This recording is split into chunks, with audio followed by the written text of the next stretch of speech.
turabasuhuje mwese abaduteze amatwi, turabifuriza ibihe byiza aho muri hose. Ndi Jean-Claude Nkubito mu kiganiro cy'abaharanira ubwisanzure mu bitekerezo, umuco n'amahoro.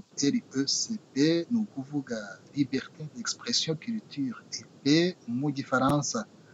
Uyu munsi hari abanyarwanda bitegereza igihugu cyabo bakitsa umutima. Ibyo babiterwa nuko babona imiterere y'ubutegetsi, urwego abifuza gusimbura bari ku butegetsi bariho, kwitsa umutima bakanabiterwa ariko ahanini nuko abanyarwanda ubwabo bavuga babayeho. Hari abavuga ko hari ibibazo bakanatanga ibitekerezo by'uko babona byakemurwa, hari n'abadaha uburemere ibyo bibazo kuri bo bakabibona nk'ibisanzwe. Koko rero nta gihugu kitagira ibibazo. Akaga si ukugira ibibazo, akaga ni ukutagira inzira yo kubikemura cyangwa kubigenera umuti, nka birya by'uwashaka gukiza umurwayi wa malariya umuriro gusa akibwira ko amukijije uburwayi. Kuganira ku bibazo niyo ntambwe ya mbere yo gutekereza inzira yo kubikemura. Ni nayo mpamvu abanyarwanda baciye umugani ngo ibuye ryagaragaye ntiriba rikisha isuka. Muri iki kiganiro ndabaza abantu bamaze imyaka irenga 23 bitegereza uko u Rwanda rubayeho n'uko ruyobowe. Ndababaza icyizere babona abanyarwanda bifitemo uyu munsi, niba mu by'ukuri gihari, gishingiye kuki, niba imibereho n'amizero bigerwa ku ntoki nk'uko twumva bamwe mu banyarwanda babivuga, bamwe bakaba ari n'abari muri ubwo buzima bwo mu Rwanda. Amahirwe angana iki ngo abenegihugu bigobotora inzitizi zibabuza kumererwa neza no kuvuga icyiza bifitemo nta mususu? Amahirwe agihari ngo bitagenda neza bidatembagaza imbaga, ayo mahirwe niba agihari yakwifashishwa te ngo adapfushwa ubusa? Muri iki kiganiro turi kumwe na Jean-Claude Nkubito, ari i Buruseli mu Bubiligi. Jean-Claude, uraho urakomeye? Uraho neza mwirinda habi? Ndaho nanjye ndakomeye. Wakoze cyane rwose kwitabira ubutumire. I Quebec muri Canada, Ismail Mbonigaba nongeye kugusuhuza. Ndagusuhuje nawe Jean-Claude, nsuhuje kandi Jean-Claude mugenzi wawe Nkubito, na mugenzi wacu Didas, turaba turi kumwe muri iki kiganiro. Didas, nanjye ndagusuhuje. Yego, urakoze cyane. Didas Gasana, uri muri Swede, turizera ko hakurya aho ngaho mumeze neza namwe. Tumeze neza bwana Jean-Claude, ndabasuje mwe, ndagusuje cyane, nshuje na bagenzi bacu Ismail na Jean-Claude mugenzi wawe, ngize ko tuza kugira ibiganiro byiza. Asante sana. Ndabashimiye cyane rero ko mwigomwe aka kanya kugira ngo tugire icyo tuganira, wumve ndetse n'ibitekerezo mutanga kuri ziriya ngingo mvuze hejuru mu kanya. Uko muri batatu mwese muri abantu bakoze itangazamakuru, bamwe muri mwe muracyarikora. Jean-Claude Nkubito barakuzi, wakoze ku maradiyo mpuzamahanga nka BBC, wakoze muri AFP. Ismail Mbonigaba abantu barakuzi, uyobora ikinyamakuru Umuseso, ubu ngubu uri umuyobozi mukuru wa VPRX.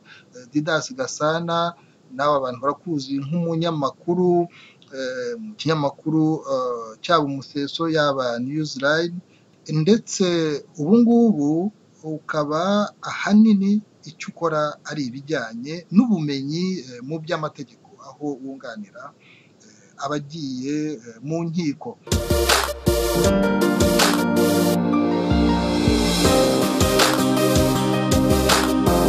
Ndagira ngo rero mu gutangira, Jean-Claude Nkubito, utubwire nk'umuntu w'inararibonye va muri 94 ubutegetsi buhindutse, tunyurire nko mu myaka 10 ya mbere y'iyo mihindukire y'ubutegetsi, utubwire uko wowe wayibonye, noneho bagenzi bawe baraza guhera aho wari ugeze bakomeze.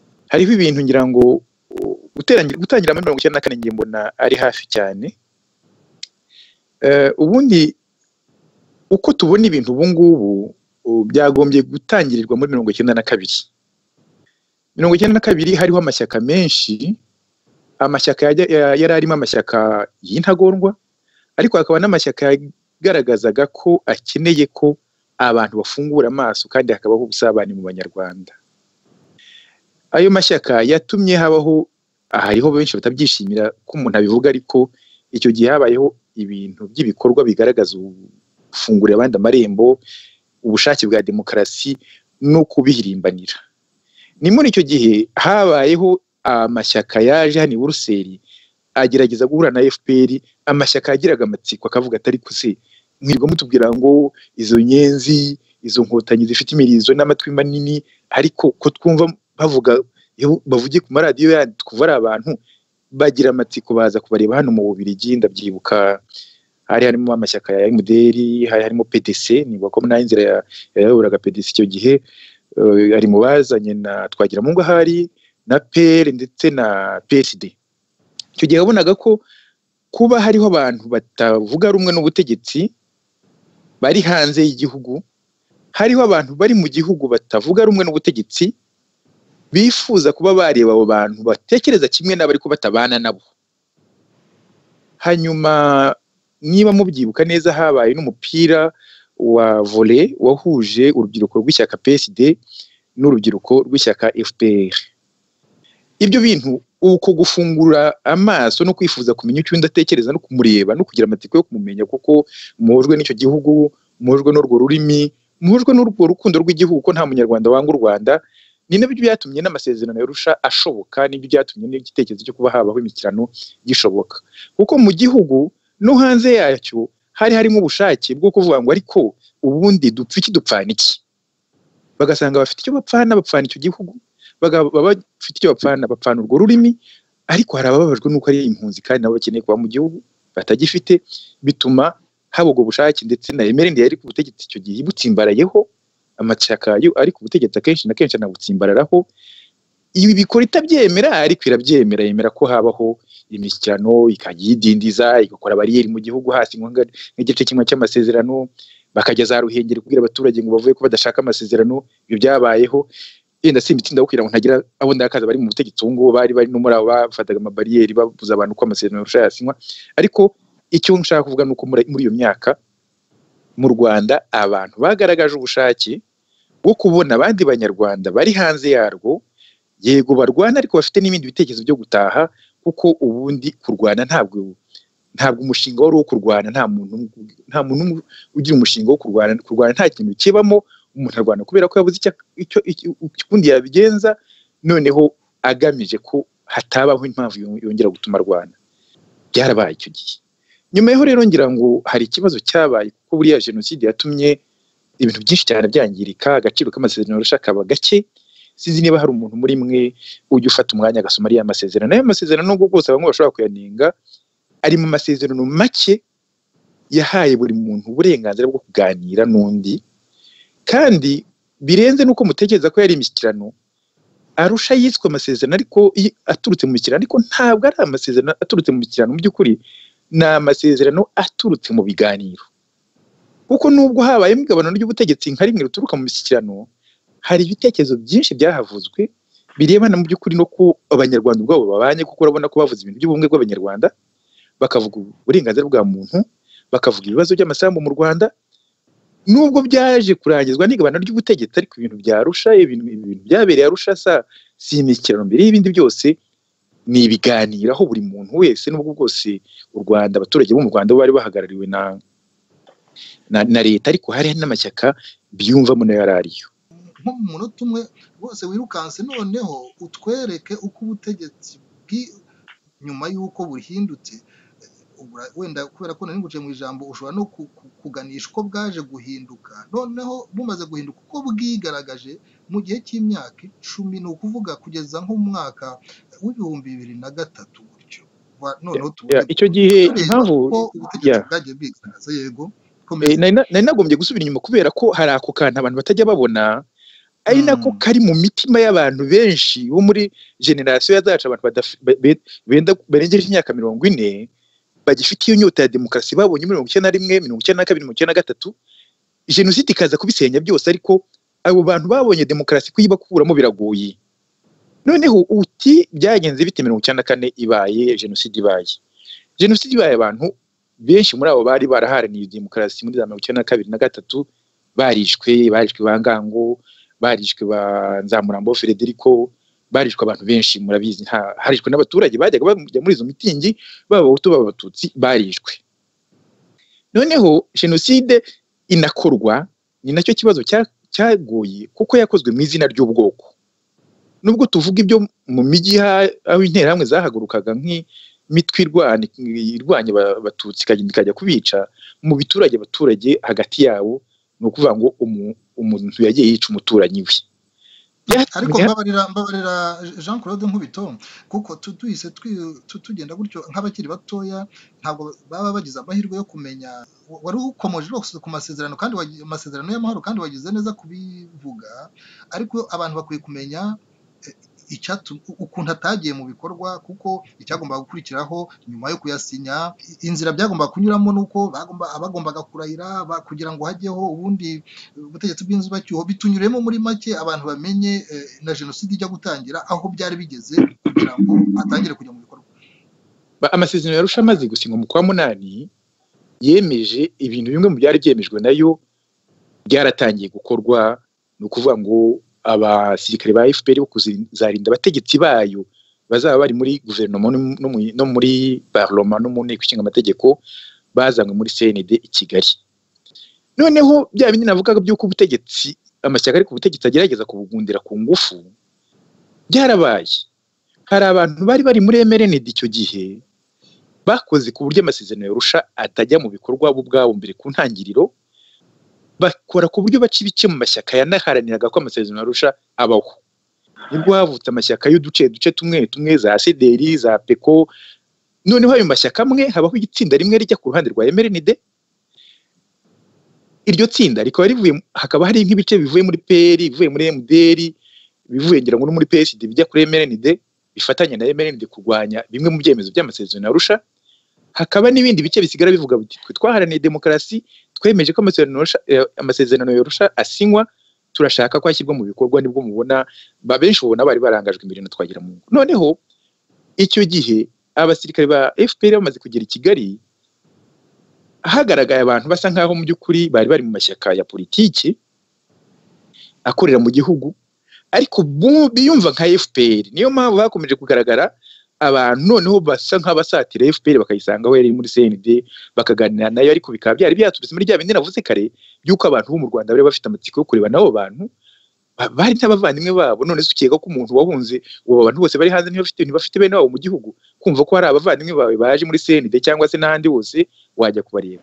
Ikisha amasezerano yarusha rero nuko ayo mashyaka yari yakoze amatsinda abiri, hari haba amatsinda y'abashyigikiye MRND n'abashyigikiye impinduka, byatumye uruhande rwa leta rudashyigikira ko guverinoma ijyaho y'amashyaka menshi yagenwe na rusha, ko ijyaho harimo gusa ibyo bice byavuga ko biharanira demokarasi na MRND nka MRND, aho bakavuga bati n'ibi bice by'aya mashyaka bitavuga rumwe nayo ahubwo bivuga rimwe na MRND bigomba kubona abantu babihagararira, ku buryo haje icyo nakwita impande ebyiri zitavuga rumwe mu gihugu, abashyigikiye amasezerano yarusha n'abashyigikiye kubera igitugu cy'uko amahanga yashyigikiye. Mbaze Ismail Mbonigaba na Didas Gasana buri wese agira akantu abivugaho kuko ni ahantu hakomeye cyane. Hari ahantu hari hageze yuko inzego zijyaho z'inzibacyuho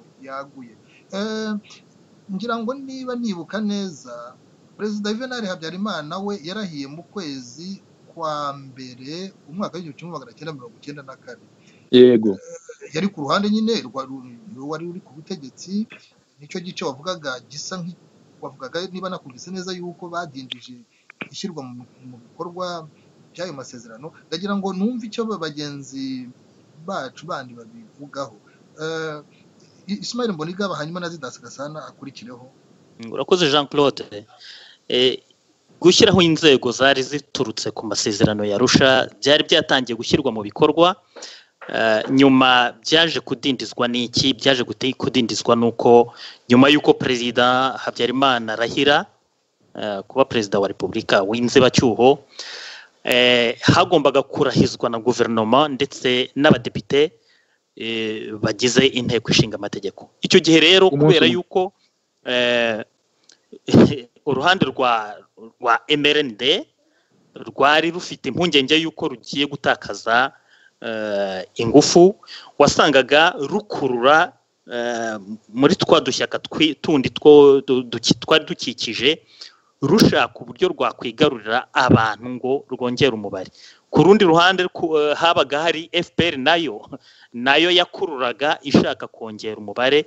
Impaka igihugu kiragagara kubera yuko ntago bashoboraga kubyumvikana. Ibintu byo gusenya amashyaka yarasanzwe atavuga rumwe na MRND nibyo byatumye ayo masezerano adashobora gushyirwa mu bikorwa mu by'ukuri, kuko nka ZMDR na PR zahise zicikamo ibice kimwe kikajya kivuga twebwe dushyigikiye MRND, ikindi kibabe turi kumwe na FPR. Ubwo urumva yuko ntabwo byashoboraga kugenda. Didas Gasana, wowe witegereje abanyarwanda bakwiye kubona ko mu by'ukuri ikintu cyatumye aho bari bafite amizero y'ishyirwa mu bikorwa ryari amasezerano, ikintu cyabaye inzitizi n'ikintu cyatumye aho kugira ngo ajye mu bikorwa ahubwo imirwano yiyongera ikwegura, hanyuma hakaba n'ubwicanyi karundura bwavuyemo jenoside. Ubona ari iki cyabaye intandaro yo kugira ngo atajya mu bikorwa? ngira ngo Ismail bisobanuye neza kimwe na mugenzi we wabanje Jean-Claude. Njye nsanga ko abantu impande ebyiri zihanganye mu by'ukuri gushaka amahoro kugira ngo ari amasezerano ashyirwe mu bikorwa ko bose babyumvaga kimwe. Bombi bari bafite inkingi mbira gushyira mu bikorwa ryayo, nubwo hari presiyo kuri MRND hakaza andi mashyaka nyine abyanga, na FPR ubwayo siko yarashyigikiye ko ayo masezerano ashyirwa mu bikorwa uko yakabaye. Abantu baravuga MRND gusa, ariko n'amasezerano ubwayo nyirizina imishyirano yarusha hari FPR yazaga ifite za demande, zifite za demande mu by'ukuri usanga zigamije kunaniza ko imishyirano hari icyo yageraho. Ariko impamvu ni uko FPR si bose ariko abenshi muri babonaga ko nibajya muri imishyirano ndetse igiye mu bikorwa donc bizagona kugira ngo FPR zafite ubutegetsi kubera ko ari minorite. Icyo ni ikintu abantu bakubwira bari muri FPR, icyo ni ikintu kigaragazaga. So ikintu cyose cyatumaga amasezerano atajya mu bikorwa, ntabwo babonaga ko ari ikibazo, ubwo babonaga ko ari nk'uburyo bumwe kugira ngo umwe azamure interese undi azamure inyungu ze. Ari byo byanatumye FPR ikenyera mu mashyaka yakoreraga mu Rwanda, muri bamwe mu bapolitisiye bakoraga mu Rwanda muri za TR na za PSD, kugira ngo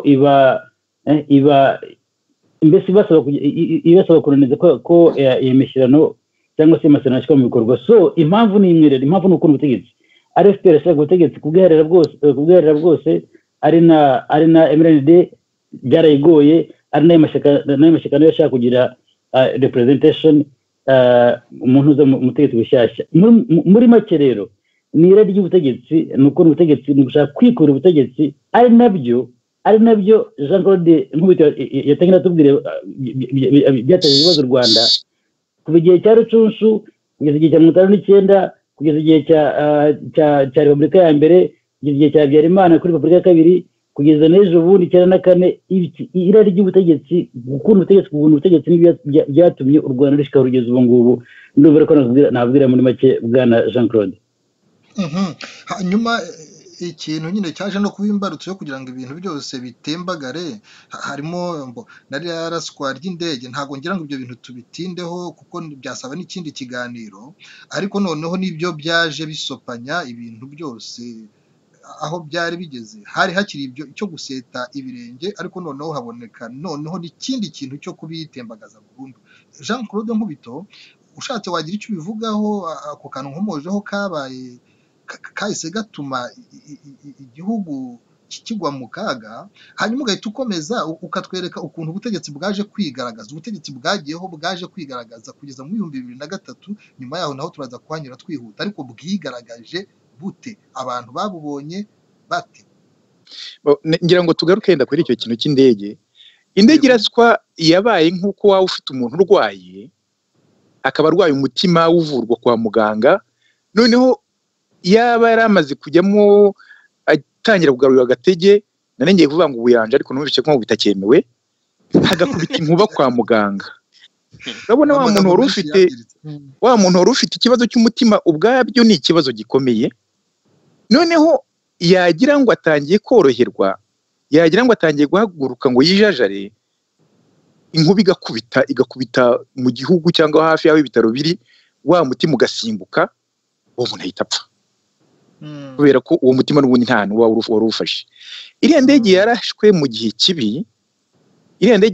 kibi, kuko iyo iraswa nko mu gihe cya 1989 abantu bari mu mahoro twari gutungurwa, ariko nta n'umuntu wari no guhaguruka yenda ngo ajye no gutima undi ako kanya hari, kubera ko byari kuba bitarateguwe bihagije. Ariko 1994 mu kwa 4 ku itariki ya 6 indege iraswa, imitima y'abicanyi yari yiteguye kwica n'imitima y'abicwa yari isigaye isa n'iyabyiteguye. Kuko ndanga kujya mu bintu bya dindiza ikiganiro kuko ifite amasaha yenda makeya, ariko nibuka ku icyo gihe nigaga mu seminari nkuru i Kabgayi, higeze haba inkuru y'impimbano icyo bita igihuha cyuko ngo umugore wo muri Parti Liberale ngo wari uri hariya muri etage kwa Rubangura, ngo umuntu wo muri CDR yaje akamuterura ngo akamujugunya hasi ngo agapfa.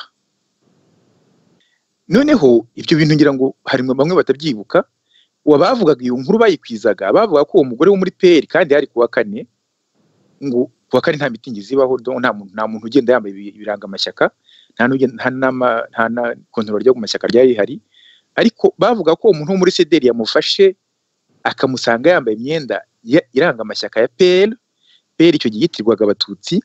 Noneho ngo uwo muntu muri CDR ngo umusore ngo akamufata ngo akamuterura akamujugunya hasi ngo agasandara, bakarekeraho ntibagire ikindi barenzaho. Icyanteye ubwoba nuko inkuru nk'iyo ngiyo yamaraga gukwira ari ibihuha mu mujyi, ariko kumva nimugoroba nkamuhaburira yivuze nayo idafite impamvu mbivuze niki nuko iyo ubwiye umuntu abantu bakumva ko umuntu wo muri PL wambaye ibiranga amashyaka ndetse banagerekaho ngo no mu Bugesera donc bamugira yabaga ari umututsi kazi wo muri PL, noneho umuntu w'umuhutu wo muri CDR akamufata akamujugunya hasi. Urumva bagabwiye umuntu bati igihe cyose mushobora gupfa, nta wagira icyo abikora kuko nta n'uwavugaga ati police yaje ifata wamujugunye. N'uwo nguwo nabo ngabo b'intagondwa bo muri CDR bagasanga babwiwe ngo mujugunye umuntu hasi nta ngaruka. Abantu bakinisha ibintu bya communication, abantu bashobora gukora ku buryo batuma abantu bategura imitima y'abantu kugira ibyago, bagategurira n'abandi kubibatera. Ibyo bintu abantu bari bamaze igihe mu bihuha nk'ibyo ngibyo n'amatangazo nk'ayo ngayo, ku buryo indege iraswa intagondwa zari zaramaze kumenya abantu zizajya kwica n'abicwa bamaze. Yandi magambo dusobanuriye yuko impande zose zari zifite inyota y'ubutegetsi zagize uruhare mu gutuma abantu bagira imitima ihabye n'inzangano n'umujinya no guta icyizere. Nicyo ushaka kuvuga? Habaye ibintu bimeze nk'ibyo bisa nkaho gutegurira abantu ko ikibi cyose cyaba kandi ko bitagomba kugira umuntu bitungura. Abashakaga ubutegetsi bose wabonaga babirimo, abo nta guhamiriza ko nabibonanaga nabo muri ayo mashyaka amwe namwe nkaza, uretse nyine bo bari babaga nk'abiteguye nko kubaza victime, ariko umuntu ukekwa ko ari muri PL nubwo yabatambaye imyenda impande zose ziharanira ubutegetsi zasaga n'izifuza ko haba akavuyo kagakemurwa nuko ubutegetsi bugiye ku ruhande rumwe rubutsindiye. Mbere y'uko ushatse kutwumvisha nuko uwo ari we wese wo hano iriya ndege yaroshye igihugu mu kaga gakomeye. Nukuvuga byabaye mu gihe kibi, kuko kirya gihe ikintu cyose kibi cyashobora kuba intandaro y'ibyago byinshi mu Rwanda. Ikomereze rero nkeneye kumenya wowe ubutegetsi burahindutse uko bwagiye bwiyereka abanyarwanda nibura kugeza mu mwaka wa 2003, ariko rwose bikore nk'umunota umwe ubishushanye waganiraga n'abanyarwanda uko ubwabwo bwabiyeretse n'uko abanyarwanda babubona. ubutegetsi bugifatwa na FPR muri 1994 bwari bwaragaragaje ubushake bwo gufungura amarembo kuri ayo mashyaka yari yarokotse, kuko urabona ko nka minisitiri w'intebe bari twagira mungu PPR no muri za parlement bari bagiye babagabanya imyanya, nubwo guze yenda FPR yavuze ati n'abasirikare ni benshi kandi bo barwanye kongeramo imyanya yabo muri parlement, ariko ubutegetsi bwari bwagaragaje nk'ubutegetsi bushaka kubahiriza amasezerano yarusha no kugerageza ngo bufungure amarembo, ndetse bunacyura impunzi zari zagiye ari nyinshi. Buhoro buhoro ba bantu bari bashyizwe mu butegetsi bagize ngo ya demokarasi bari batangiriyeho iracyafite agaciro, batangira kuyishyira mu bikorwa, batangira kuyivuga. Noneho batangira kuyivuga bagasanga hari abantu batiteguye kuyakira, kuko nubwo bose bari bafunga amarembo kubera ibyanditse mu mpapuro, bo ntabwo bari barigeze bakuriye icyo gihe cya iryo shuri rya demokarasi rya 1992 na 1993, ntabwo bari barinyuzemo, cyane cyane abo bantu bari bari muri FPR n'abandi bari hanze ari abayoboke bayo ariko batari ku rugamba. Buhoro buhoro rero ba bantu bari bazi iyo demokarasi ya 1991 na 1992 bagiye babakwishyira ku ruhande buhoro buhoro, cyangwa se nabo bakahikura ingoma begura n'abatwagira mungu n'abankubita Alphonse Marie. Noneho ubutegetsi bugenda bufatwa n'abantu batari muri rya shuri rya demokarasi, batari muri ya gahunda yo kuvuga ngo ibintu bihinduke burundu, aho ugasanga hasa nk'ahagaruka ibyari biriho muri 1989-1987, ku buryo byageze mu icyo gihe ngira ngo Perezida uriho Paul Kagame yari vice president, atanagaragaga cyane kuko urabona we yari na minisitiri w'ingabo, haza kuba n'intambara zo muri Kongo, ku buryo atabonaga umwanya wo kugaragara cyane. Ibintu byabaye cyane mu 2000, ariko gato ngira ngo muri za 1996 hari ikintu cyabaye cyanunguye, kuko hari igihe Bizimungu wari president yatanze miliyoni ku baburugumesitiri babiri, uwa Giti n'uwa Rushashi. Yego. Noneho ndabyibuka ko twari turi kumwe na nyakwigendera ushinga kuri radio, namugana ariko se iyi leta itangira guhemba abantu ngo ntibisha abantu, igifite inkomere n'abantu batari banavuzwa, bari abantu batisha abantu ko n'ubundi bwaba ari imfura, ko badakeneye guhembwa, ko batabihemberwa, ko bakoze ibyo bagiraga, babaye baretse bakitiraho ubwo gutabara abantu bafite ibibazo.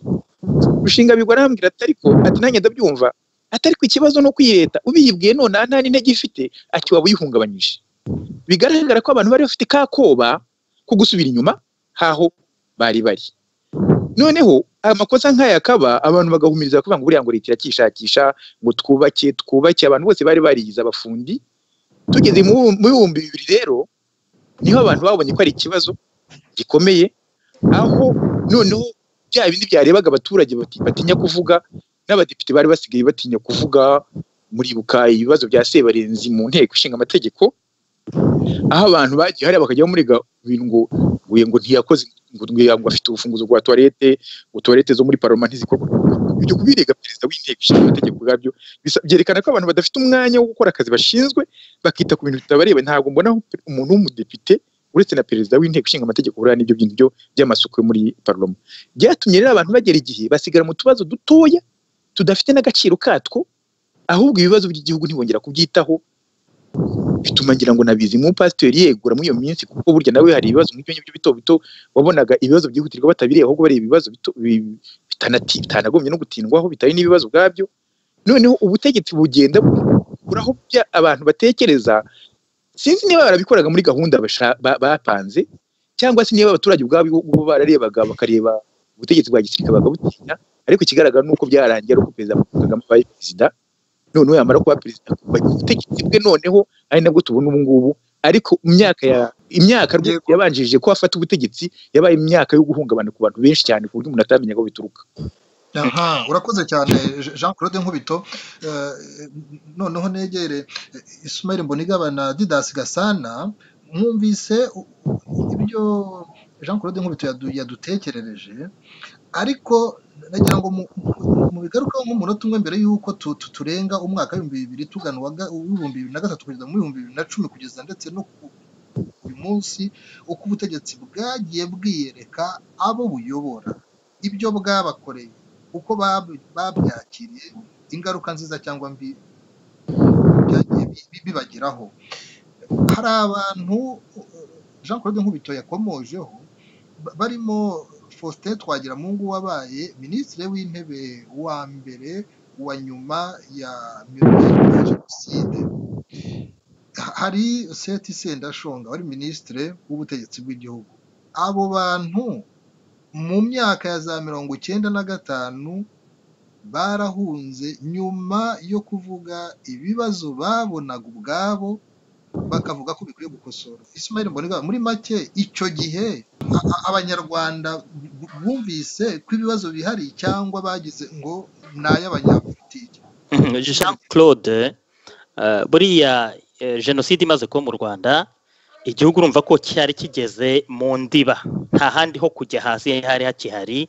Ubwo rero FPR imaze gufata ubutegetsi, benshi baravuze bati ubu noneho ni uburyo bwo kuba tugiye kongera tuzamuke.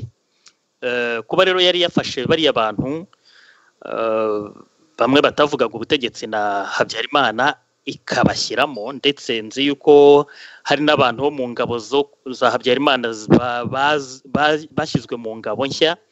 Abantu baravuze bati yewe ati ubu ngubu icyizere gishobora kuba ari uko nguko kigomba gutangira. Bose bagize icyizere, ndumva na Faustin Twagiramungu ariko nawe yabyumvaga ayoboye iyo guverinoma, ariko ntabwo byatinze hahise haba crise ko ari abantu barebye baritegereza batari ko se ko tubona hari ibintu birimo kuba ariko bitaduha icyizere cy'ejo hazaza. Urugero nk'umunyamakuru bita Mutsinzi yandikaga ikinyamakuru Le Message muri 1995 cyangwa se 1996 itangira, yaranditse atari ko se ko tubona imyitwarire y'aba bantu y'iyi guverinoma y'abasirikari bayo ko tubona ntawe itaniye na ya yindi yazantera hamwe barajyaga kwiba, bafataga abagore ku ngufu, bagira ibyo byose. Akavuga ati se ko nta kintu gihindutse. Arandika ati nta n'amareshya mugeni, nta n'ibyo no kujijisha gatoya murimo gukomeza ibyo interahamwe zakoraga. Muzi ko uko byagendekeye Mutsinzi, bamukubise amafuni, ijisho barivanamo. Ubwo rero icyizere cyahise kiyoyoka, ndetse nyuma Faustin Twagiramungu wari premier ministre nawe aravuga ati se niki kigaruye ingoyi muri iki gihugu? Umuntu ugaruye ingoyi muri iki gihugu arashaka kutujyana hehe ko twumva dusubiza inyuma? Ibyo rero ngira ngo nibyo yapfuye na Kagame ku giti cye, ahita amubwira ko ibyo arimo kwiha gukritika imikorere y'ingabo atari ibintu byo kwihanganirwa. Twagiramungu we na Seth Sendashonga, ubwo Twagiramungu yifashishaga raporo yahabwaga na minisitiri w'ubutegetsi bw'igihugu ari we Seth Sendashonga, wari umaze kwandikira inshuro zigera kuri 700 Paul Kagame, amubwira ati ibintu byadogereye hirya no hino mu gihugu, abantu barimo kwicwa, abantu barimo kuburirwa irengero bazira imitungo yabo. Ibyo rero Perezida Kagame ntabwo yigeze yihanganira kumva yuko hari umuntu wa kritika ingabo ayoboye zatsinze zirukanye abo yitaga abajenosideri. Ubwo rero Jean-Claude, urumva yuko crise ya mbere yabaye bahise bayitirira crise y'abahutu, ngo abahutu ntabwo bashaka ubutegetsi bw'abatutsi, aribwo nyine guverinoma abahutu bari muri guverinoma babishyize hamwe baregura biviramo, hasigaramo abandi birumvikana n'abizimungu wabo. Yenda abantu bakomeza kubifata ko ari ikibazo cyarebaga abahutu gusa, hari n'abatutsi baje kugaragara yuko ibyo bintu batabyishimiye, iyo myitwarire ya FPR n'abasirikari bayo. Harimo Depite Burakari, umugabo w'Irutare, nawe wagize n'ubutwari bwo kubwira abantu bakomoka, abantu baho ngaho aho akomoka Irutare, ababwira ati abantu mwafashe inka z'abahutu, mufata imitungo y'abahutu, nimuyibasubize tubane. Icyakurikiyeho nuko Depite Burakari yarishwe, ariko niwe wanatekerezwagaho yuko azayobora inteko. Bamaze kumwica barabyihutisha vuba vuba bashyiraho Sebarenzi. urakoze cyane Jean-Claude muri ndahabi ihangane gato ndashaka kubaza akantu kangora buri gihe hari akabazo ngira sinzi ngira ngo ni n'ipfundo ry'ikibazo abantu bakwiye no kureba aho riva abantu bakunda kuvuga amabaruwa ngo Seth Sendashonga yandikiye Paul Kagame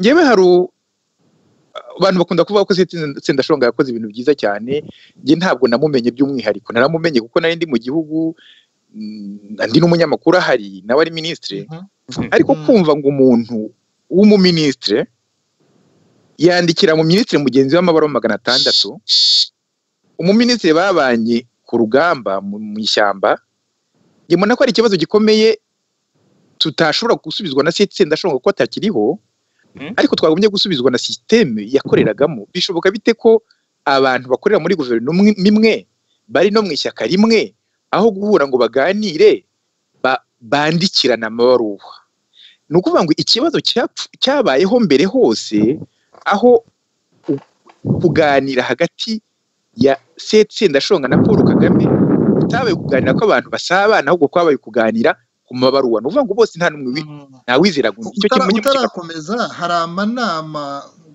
Seth Sendashonga ubwe asobanura bagiye bahuriramo kandi bikagenda nabi hanyuma Seth Sendashonga iyo asobanura ayo mabarwa arenga 700 yanditse abahera kuri raporo zamugeragaho zivuye cyane cyane hariya za Gitarama abantu be bahariya za Gitarama mu makomine anyuranye bikitwa gutyo bamugezagaho raporo z'abantu bishwe n'abasirikare noneho wakumva yaragombaga kubigeza wari ministre w'ingabo ari we General Paul Kagame ubwo ntekereza ko n'umuntu wari warize wumvaga yuko ikintu cyanditse cyamugezeho agomba kugishyikiriza uwo kireba ariko nayo manama wakomozagaho nayo yarabaye menshi.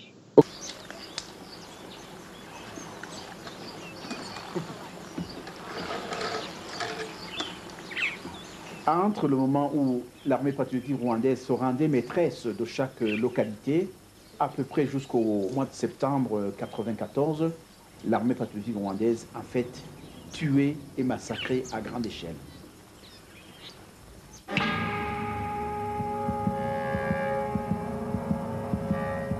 En un an, j'ai eu l'occasion d'écrire 700 lettres.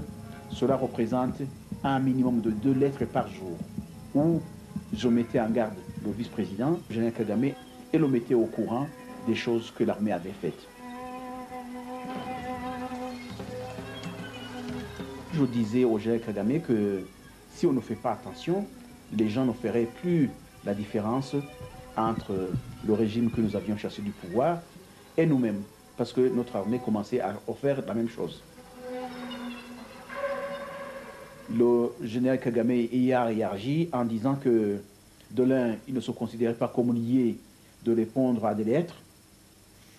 Et de deux, il disait qu'il prenait acte du fait que je l'accusais d'avoir été incompétent dans la gestion du ministère qui lui avait été confié. De trois, il donnait conseil au président de la République de me nommer comme ministre de la Défense. Bien sûr, c'était pour me tourner en dérision. Et ensuite, le général Kagame a pris son briefcase. Il est sorti de la réunion au nez du président et de tout l'ensemble de ses collègues. Et on a cherché à le faire revenir pour qu'on continue la réunion. Il a refusé. Et c'était le 25 août. Le lendemain, ce qu'on a vu, c'était qu'il y avait un remaniement ou un limogeage, les gens appellent ça comme ils veulent, mais ça veut dire que le général Kagame, face à une tentative de discuter sérieusement de ces problèmes, a choisi la manière forte plutôt que de choisir le dialogue. Okay, nicyo ntarinzi kugeza ubu ngubu kuko ngewe ntabwo naba nkorana n'umuntu muri guverinoma n'ahandi hose tudatandukanye mu ishyaka ngombe kujya kumwandikira mbere yo kubonana nawe kuko numva ari bidasobanutse. Noneho dukomeze Didas Gasana, wowe kuwitegerezaga nakunze kubona bikomojeho mu ntangiriro z'ikiganiro uvuga ko impande zose zari zinyotewe n'ubutegetsi, ntabwo ibintu byo kuvuga ngo abantu babusangire wabikomojeho rwose werekana ko ntabwo ari byo byari biganje mu mitima y'abantu. Wowe witegereje uko abantu bagendaga bahunga kandi bari mu nzego nkuru z'igihugu harimo perezida w'inteko nshinga amategeko Joseph Sebarenzi, harimo minisitiri w'intebe wari warahunze, erega na minisitiri w'intebe Pierre Celestin Rwigema nawe hagati aho ngaho yarahunze, nawe yarahunze. yananditse niba ari n'ubundi ayifite nayo yitotomba, yavugaga ibibazo ngo afite.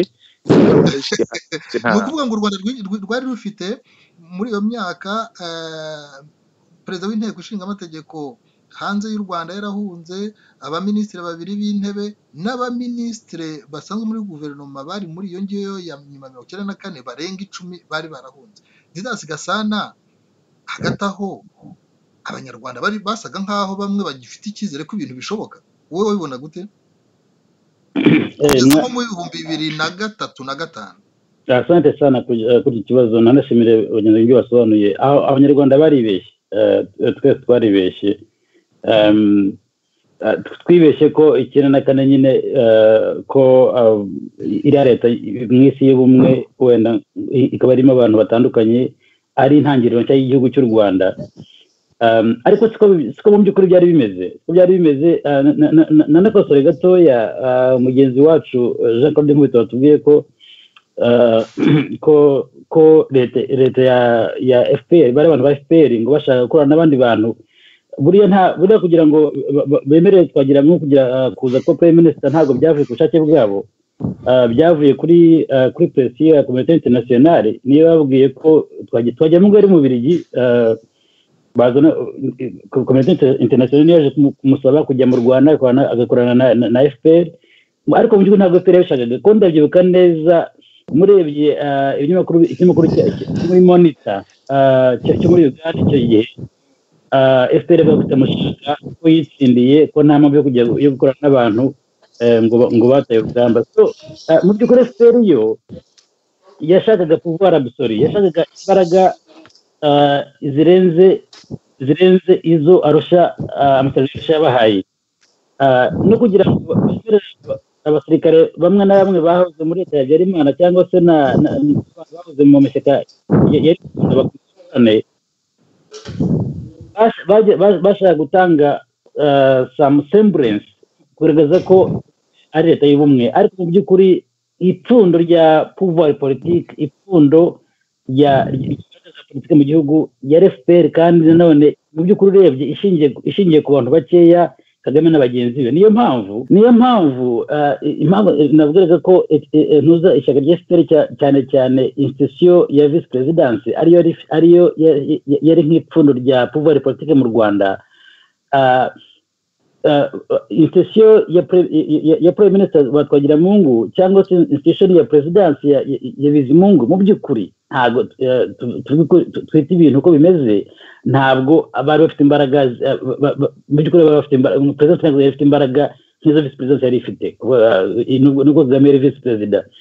Ari nayo mpamvu nka Sendashonga ibyo bibazo byose yabishyiraga vice president. Mwibuke neza ikiganiro Kayumba Nyamwasa yize gutanga minsize, avuga ko Sendashonga yaje kumureba nyiramubwira ibyo bibazo by'ubwicanyi ingabo zikora. Icyo gihe Kayumba Nyamwasa yari umukuru wa yayungirije umukuru wa gendarmerie.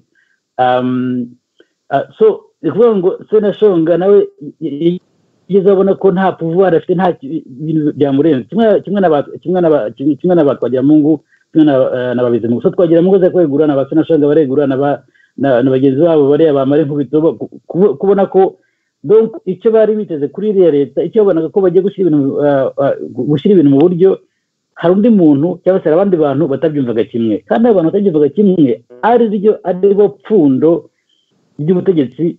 Bivuga kuri kibazo nabwiye cy'uko mu Rwanda ikibazo cyo gushaka ubutegetsi no kubwikubira ari cyategereje aha ngaha. Ugize neza Dida, urakomeza n'igitekerezo wari ufite, ariko ndagira ngo kugira ngo tubashe kwihuta udusobanurire uko witegereje icyo gihe. Noneho tugeze no mu gihe rwose wari utangiye no kwandika ko abantu bari baratangiye kubona ibibazo. Perezida Paul Kagame yongera gutorwa manda ya kabiri, ariyo abantu bari biteze ko ariyo ya nyuma, ku buryo bamwe mu Banyarwanda bari bafite n'icyizere bavuga bati ubwo ari iya nyuma mu 2017 nihajyaho undi yaba avuye mu batavuga rumwe n'ubutegetsi yaba avuye mu bari basanzwe baburiho, bamwe bavuga bati ibintu bishobora kuzagira uko bihinduka kuko ibibazo byo barabibonaga, bari batangiye cyangwa se kubibona nibura bari barabanje gusa n'abajijwa. Mu by'ukuri kuki ku munsi wa noneho turi mu mwaka wa 2017 abantu babona neza ibintu bitagenda, ariko akenshi ugasanga hari n'abatabiha uburemere? Ni ukubera iki? Ngiye ko mbibona nuko Kagame n'umuhanga, Kagame n'umuhanga. Donc byatangiye ari intambara hagati y'abantu wabona ko ari hagati y'abantu baba baturutse Uganda n'abantu abantu bagine ba FPR contre abantu bari mu Rwanda, cyangwa se wenda umuntu shaka ko n'abahutu ko bigitangira igihe cya twagira Mungu n'abantu za Nkubito n'abande n'ababizimungu.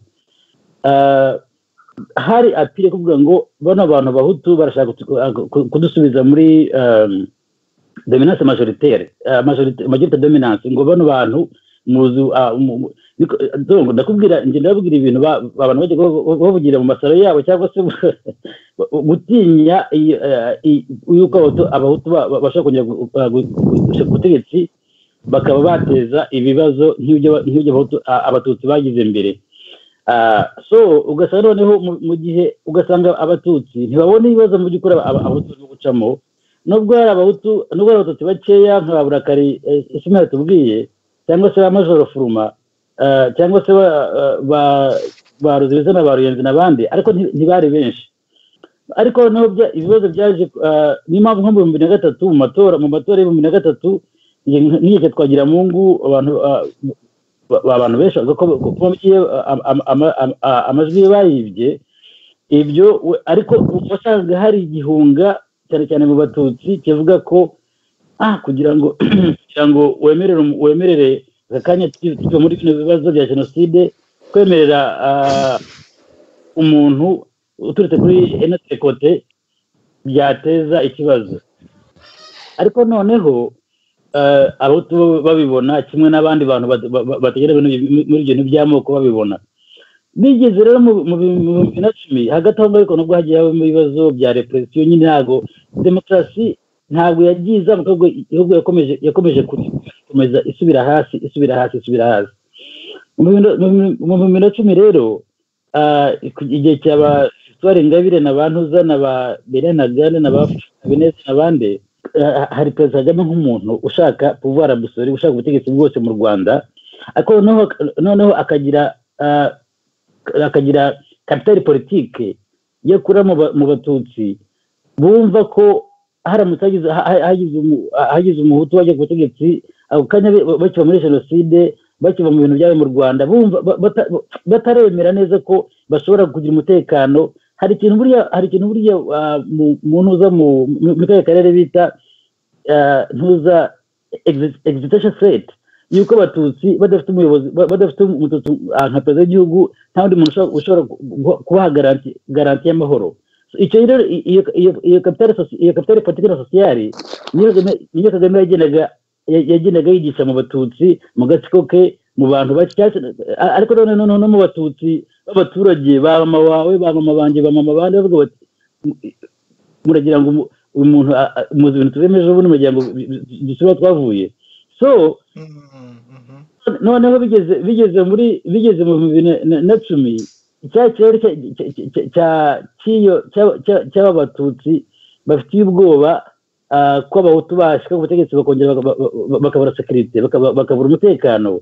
Ubwo cyaramenetse igihe igisirikare cya RPA cya RDF texte n'ibice bigiye bantuza bakaragiana kagiye regeye mbere na bakayumbore wahoze ari chef d'état major bamaze guhunga, nibwo noneho yantuza yasura yuko Kagame abereyeho guproteje inyungu z'abatutsi mu by'ukuri itariho.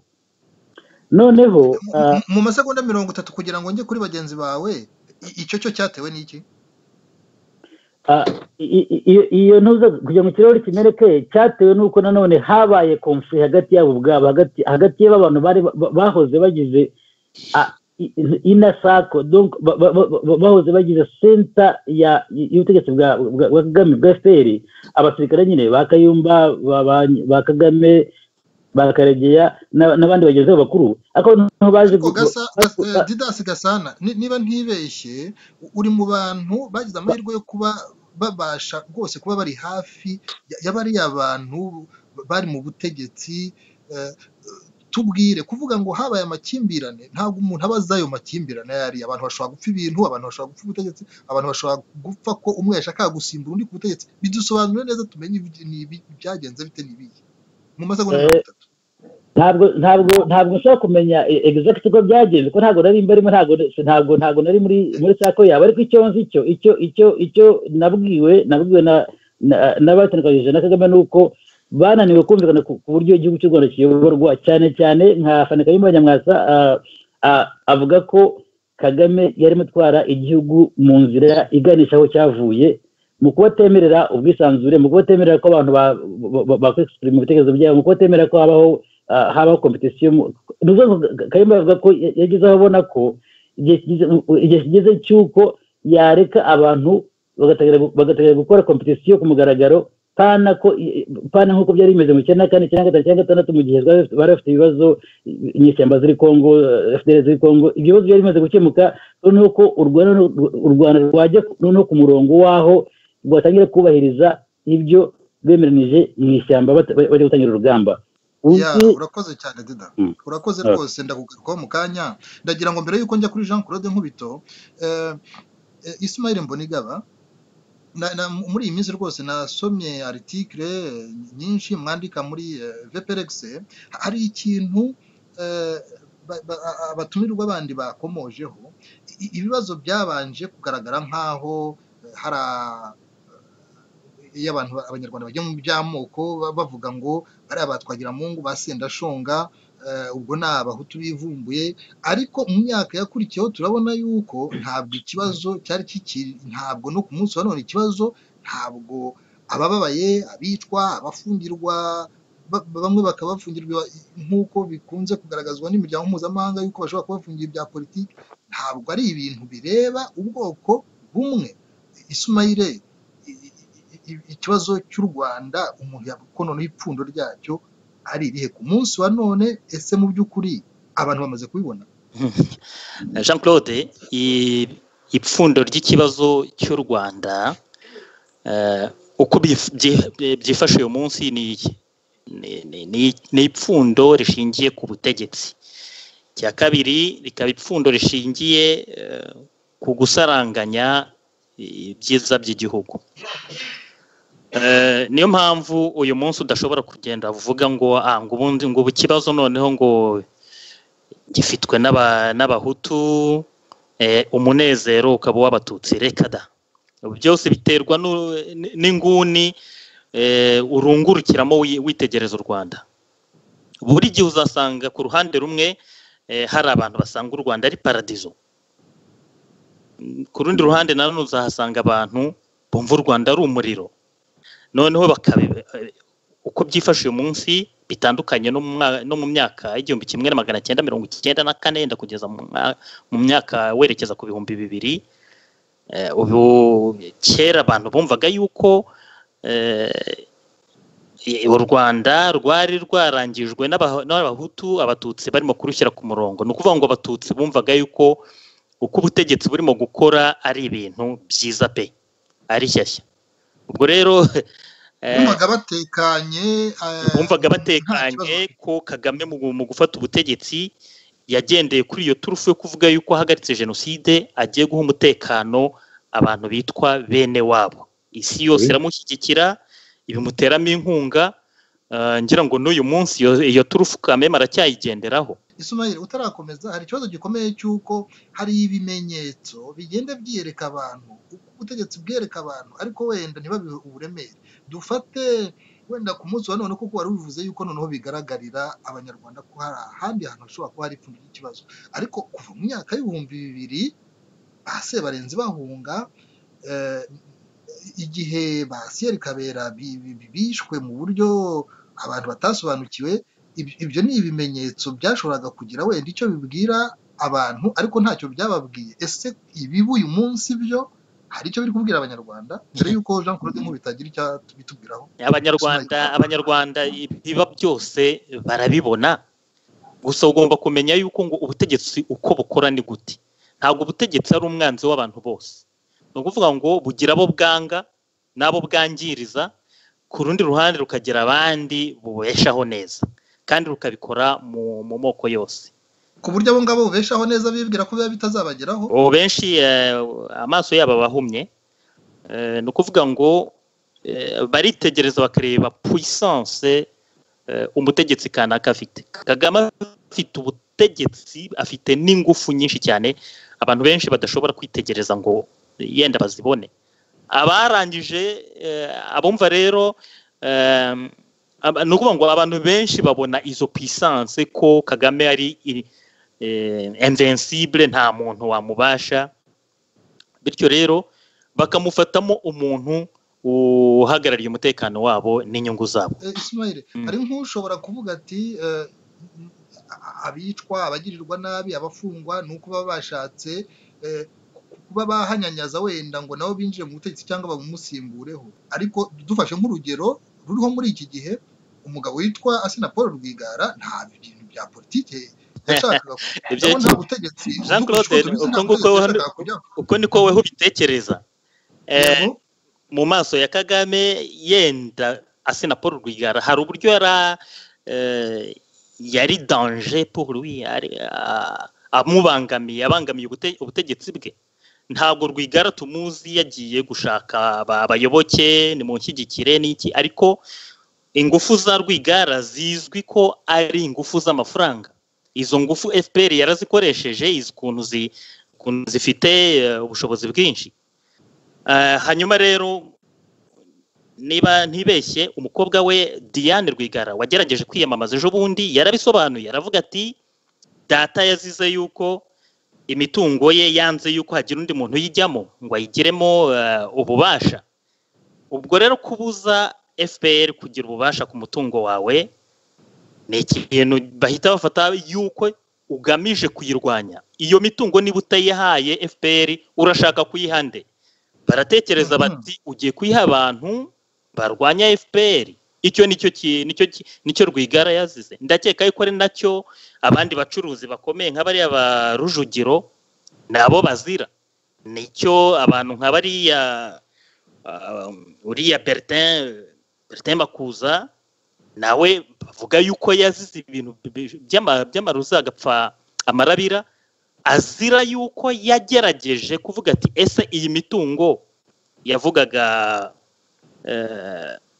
ya banki bari barashyizeho na Eglise Catholique Cogear, ni Cogear je pense. Iyo banki aravuga ati ko twayishyizeho kugira ngo irengera abana bacitse ku icumu, yubakira abapfakazi, none u Rwanda rukaba rushaka kuyigurisha n'umwami wa Maroc. Ibyo ngibyo muzi yuko byaje gutera impagarara. Iriya banki igurishwa muri Maroc mu buryo abacitse ku icumu batabyishimiye.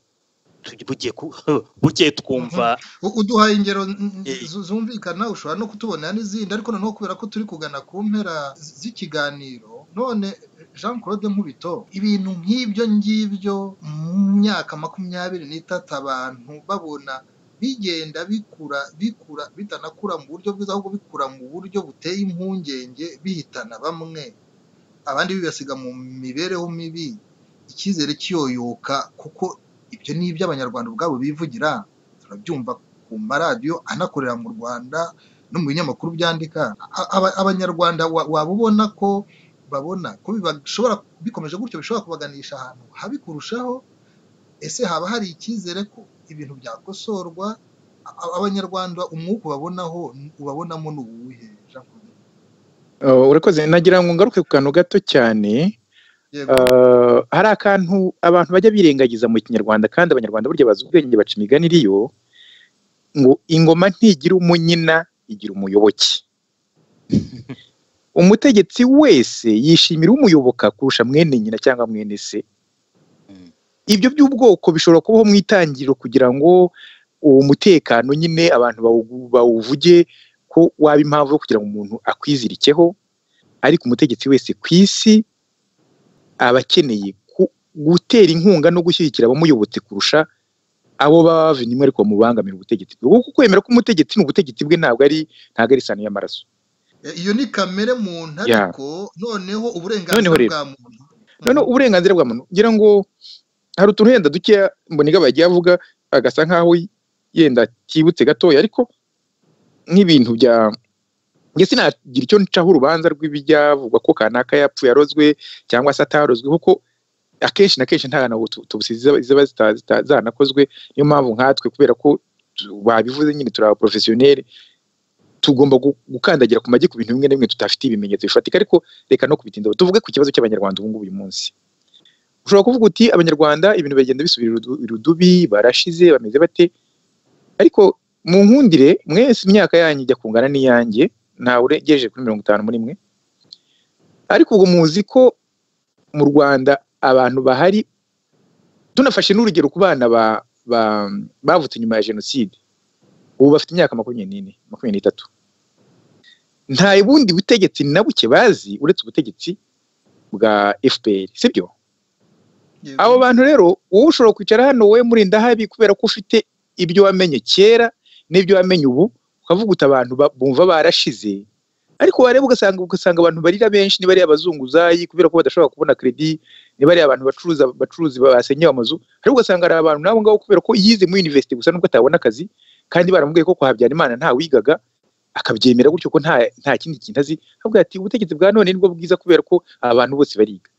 Bivuze ngo Jean-Claude utarakomeza, niyo mpamvu twahereye muri iriya myaka ya 95, wenda uwo nguwo wavutse icyo gihe koko yari agifite wenda imyaka 3-5, nubwo yabicu mu by'ukuri aho amajyambere ageze abantu bafite amahirwe kurusha abakera mu gusoma ibintu, amakuru abantu barayahanahana. Wakumva muri izo za 95 abantu barahise bashwana, bamwe bakabasanga mu mahanga bakajya kubicirayo, ukabona abo bakaregera twabivuze bahunze barabanye barasangiye akabisi n'agahiye mu ishyamba, abo ba Jenerali Kayumba Nyamwasa, ukabona abo ba Sebarenzi, ukabona ko ba Pasiteri Bizimungu byabagendeye.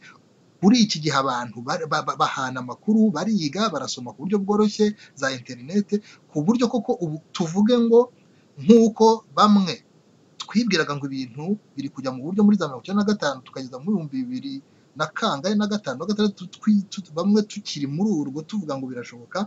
Ubu tuvuge ngo nubwo ngo abana ngo bafite abo basore n'inkumi b'imyaka 23 koko tuvuge ngo ntacyo babona mu bitagenda. Niba ngibi biri kuba muri iyi minsi, muri abantu bafunzwe harimo abo ba FDI, harimo abo kwa Rwigara, ntabwo wenda turi abacamanza, ariko mu kigero cy'imyaka 23 nk'iyo twari dufite muri 94, tuvuge ngo nta kintu umuntu ababona koko. Umva reka ikiganiro ni kigufi, ariko hari ibintu ngira ngo nagwa nk'ingero 2 cyangwa 3 z'ibintu byagiye biba mbere ntitubyiteho. Wowe Murindahabi ngira ngo na Mbonigaba Gasana we yari muri babandi ntago we yari yahejwe inyuma n'amateka, ariko niko byari bimeze, yari hanze y'igihugu. Ariko ubwo muzi ko ntago yari umutwe icyo gihe, ngira ngo ntago byari ariko ubwo mushobora kwemera ko jewe Jean-Claude Nkubito ibintu by'abanyapolitiki bo mu mirongo b'igitarama bishwe ngo na Habyarimana ntabyo nari nzi, ntari nanabyitayeho, naho nize ntabyo nigeze numva bavuga. Mu byo natekerezaga ibintu byari birimo, ariko iyo bajyaga igitarama ku musozi mu biturage muri abo bari bafite abadepite bo babaga babizi ko bapfuje ariko bagaceceka. Ariko ubwo muzi ko niganye n'umwana wa Biseruka Stanislas Funyundo mu seminari, utumufata nk'umuntu gusa ufite se ufunze, ariko nta numwe witaho ko isafunzwe na system imushinja gukora kuri itanabayeho. Muzi ko muri icyo gihe nari umurejiyo, perezida w'icyo twaga komisiyo y'abarejiyo akaba yitwaga ari umugabo witwa major witwa Nduhira abandi Venerandi, wari major nawe akaba yerezize ibyo bya kudeta yarizinde, ariko nta muntu n'umwe wabivugagaho, twarasengaga tugaceceka. Kandi mu by'ukuri ari umuntu w'inzira karengana uraho bambuye garade ya major ngo yakoze kuri itabayeho. Hari ubwo mwebwe mukeka ko ibyo tuzi kuko dufite experience ya kera n'iyubu, n'abari abana bariho mu Rwanda ubu ngubu bashobora kuba bakaba miliyoni 2 n'abari byo bazi, ntabwo ari byo. Uyu mwana w'Icyangugu iyo avuye i Kamembe akagenda akagera ku Kibuye aho biti Karongi uyu munsi agiye mu muhanda wa kaburimbo bakamubwira ko uwo muhanda agiye Nkubito nawunyuragamo ngiye ku Gisenyi ari ibitaka nkamara ibyumweru 3 mu nzira aravuga ati iyi leta nta yindi leta nziza yabaho nkayo uko reka noneho tubyemere gutyo twebwe abanyarwanda bakuru nibura bafite barengeje imyaka 25 abanyarwanda bafite imyaka 30 40 50 barumva ibintu bigana barabibona aho rero nabari hukunda aho rero twahajya impaka twahavugana ibibazo byo birahari na byinshi niyo mpamvu wowe na Mbonigaba na Gasana nanjye ubwanjye n'abandi benshi turimo tuvugira ahangaha hanze kubera ko umwuga w'itangazamakuru twakoze twawuhagaritse kubera uko bitari bikunze kuwukorera hariya muri context twabonaga ni niyo mpamvu abo bose mwavugaga banahunze ni niyo mpamvu nabo bantu baza hano baje gucuruza bakababwira batari buriya twarumiwe uretse ko twacecetse ni byinshi ibibazo byo birahari ariko kuba ibibazo bihari ntago abanyarwanda bari muri kiriya gihugu babibona kimwe nubwo babumva n'aya maradiyo nubwo n'iryo terambere ryaba rihari kuko ntibafite amateka amwe umwana wazanye n'ababyeyi be muri 1994 nubwo yaba afite imyaka 15 akaba ari hari akaba yarize university akaba ari hariya mu gihugu nubwo nta kazi yaba afite ariko azi ko mukuru wari ministre birahagije kugira ngo yumve ko bimeze neza kandi ko akiri kuvuguruza gato ya Jean-Claude ndabukwemerera muvuguruza rwose kubera ko nibyo rwose abantu babona yuko buriya butegetsi ari bwiza ni benshi ariko hari ababyemera kubera ingufu zikoreshwa kugira ngo babyemere iterabwoba abantu bagatinyuka ntibabe batinyuka kuvuga bati turashize kandi bashiriye mu nda aho nagira ngo mpagaruke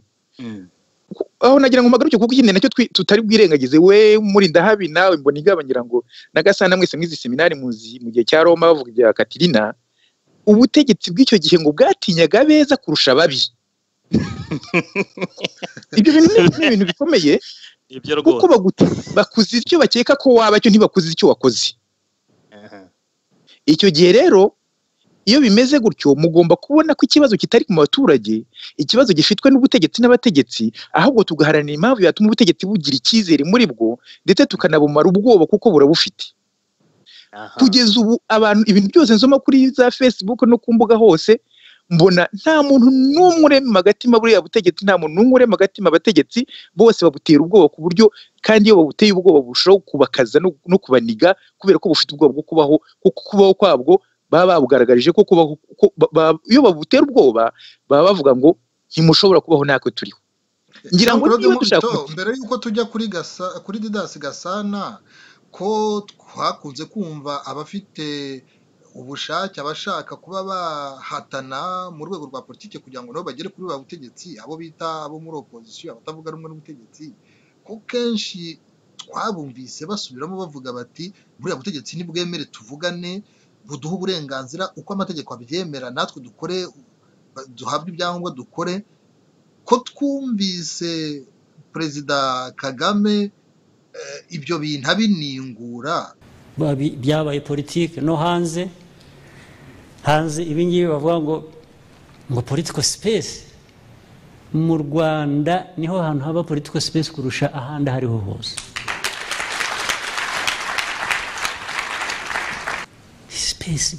space duha n'abagenosideri waha space umugenosideri warangiza space abantu baba babaza yindi ni iyihe usibye gushinyagura gusa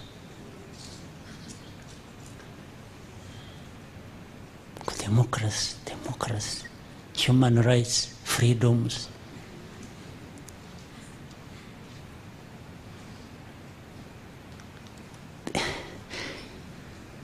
ibyo bakoresha methods bakoresha na standards bakoresha ntabwo zakwaparayinga hano mu Rwanda usibye gushinyagura kandi nabwo washatse kubikoresha ahubwo tuwarengeje igipimo space n'abagenosideri babona bakisangamo what space is bigger than that this political space that accommodates murderers, genociders space yiruta ni iyi ni ya hehe muzi mubimbwira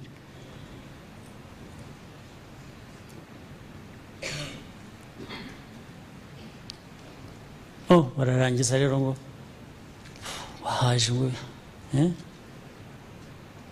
ngo tugiye gupima ngo benemeje ya political space hari ejo nasomaga mu binyamakuru hari red party, blue party, green party.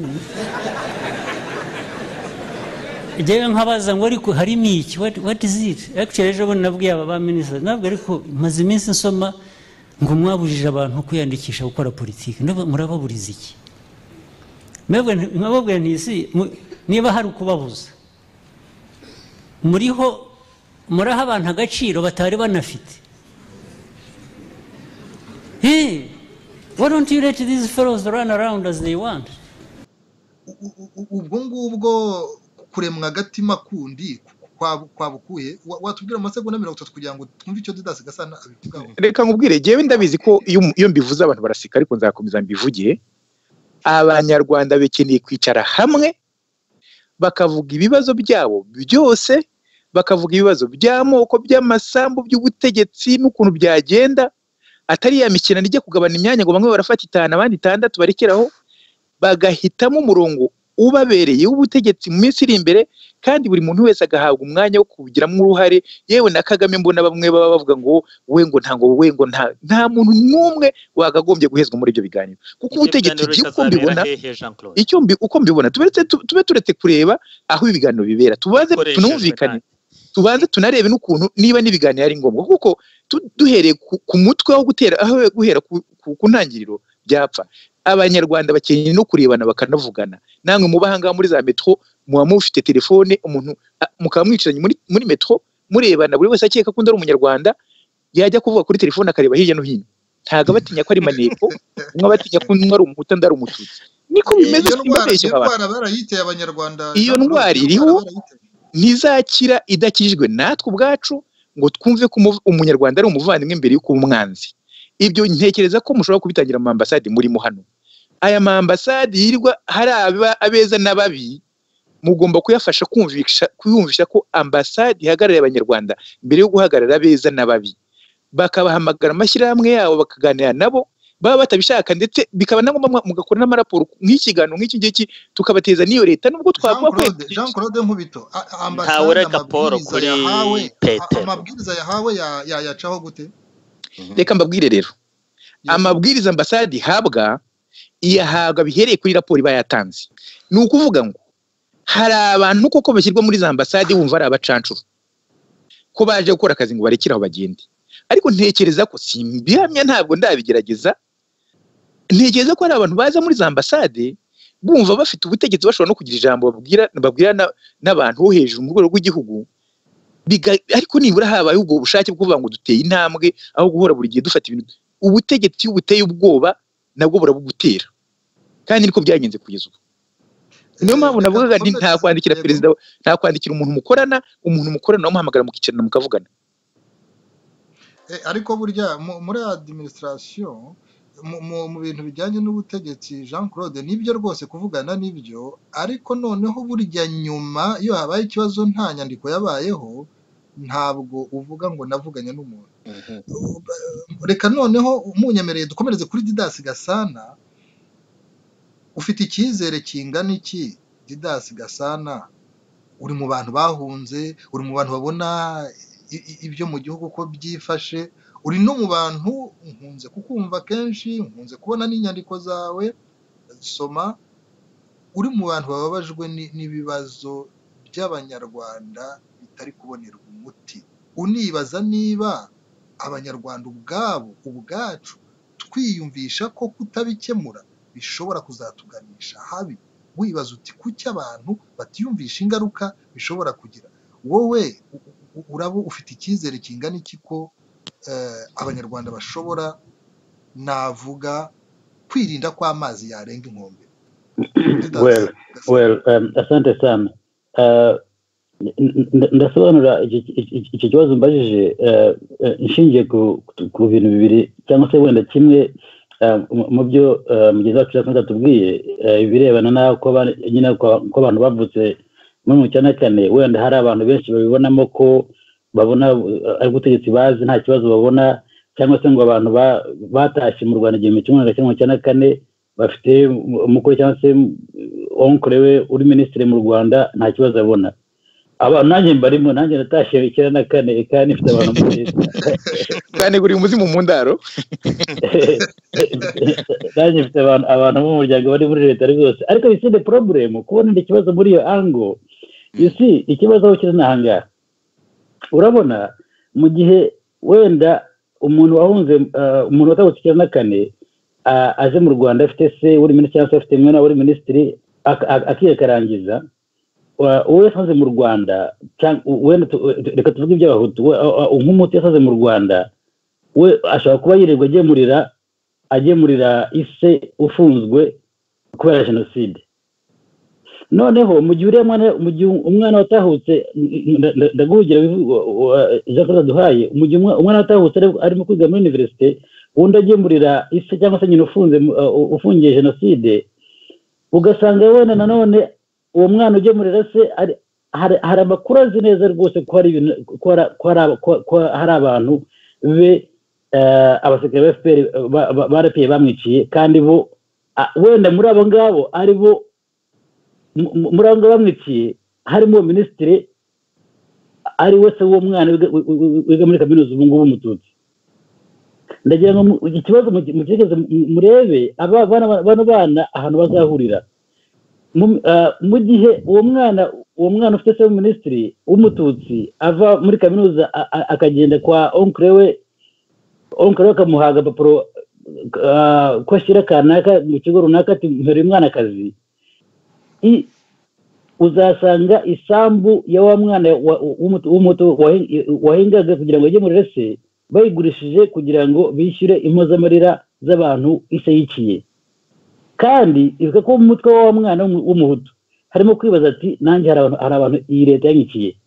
Rero mu gihe abo bana b'Abanyarwanda batashye na kare cyangwa se abana bafite na kane babibona gutyo batabona ko mu myaka 50 ijana iri imbere kubera ibintu bizatari ikibazo ngira ngo batari ibintu neza.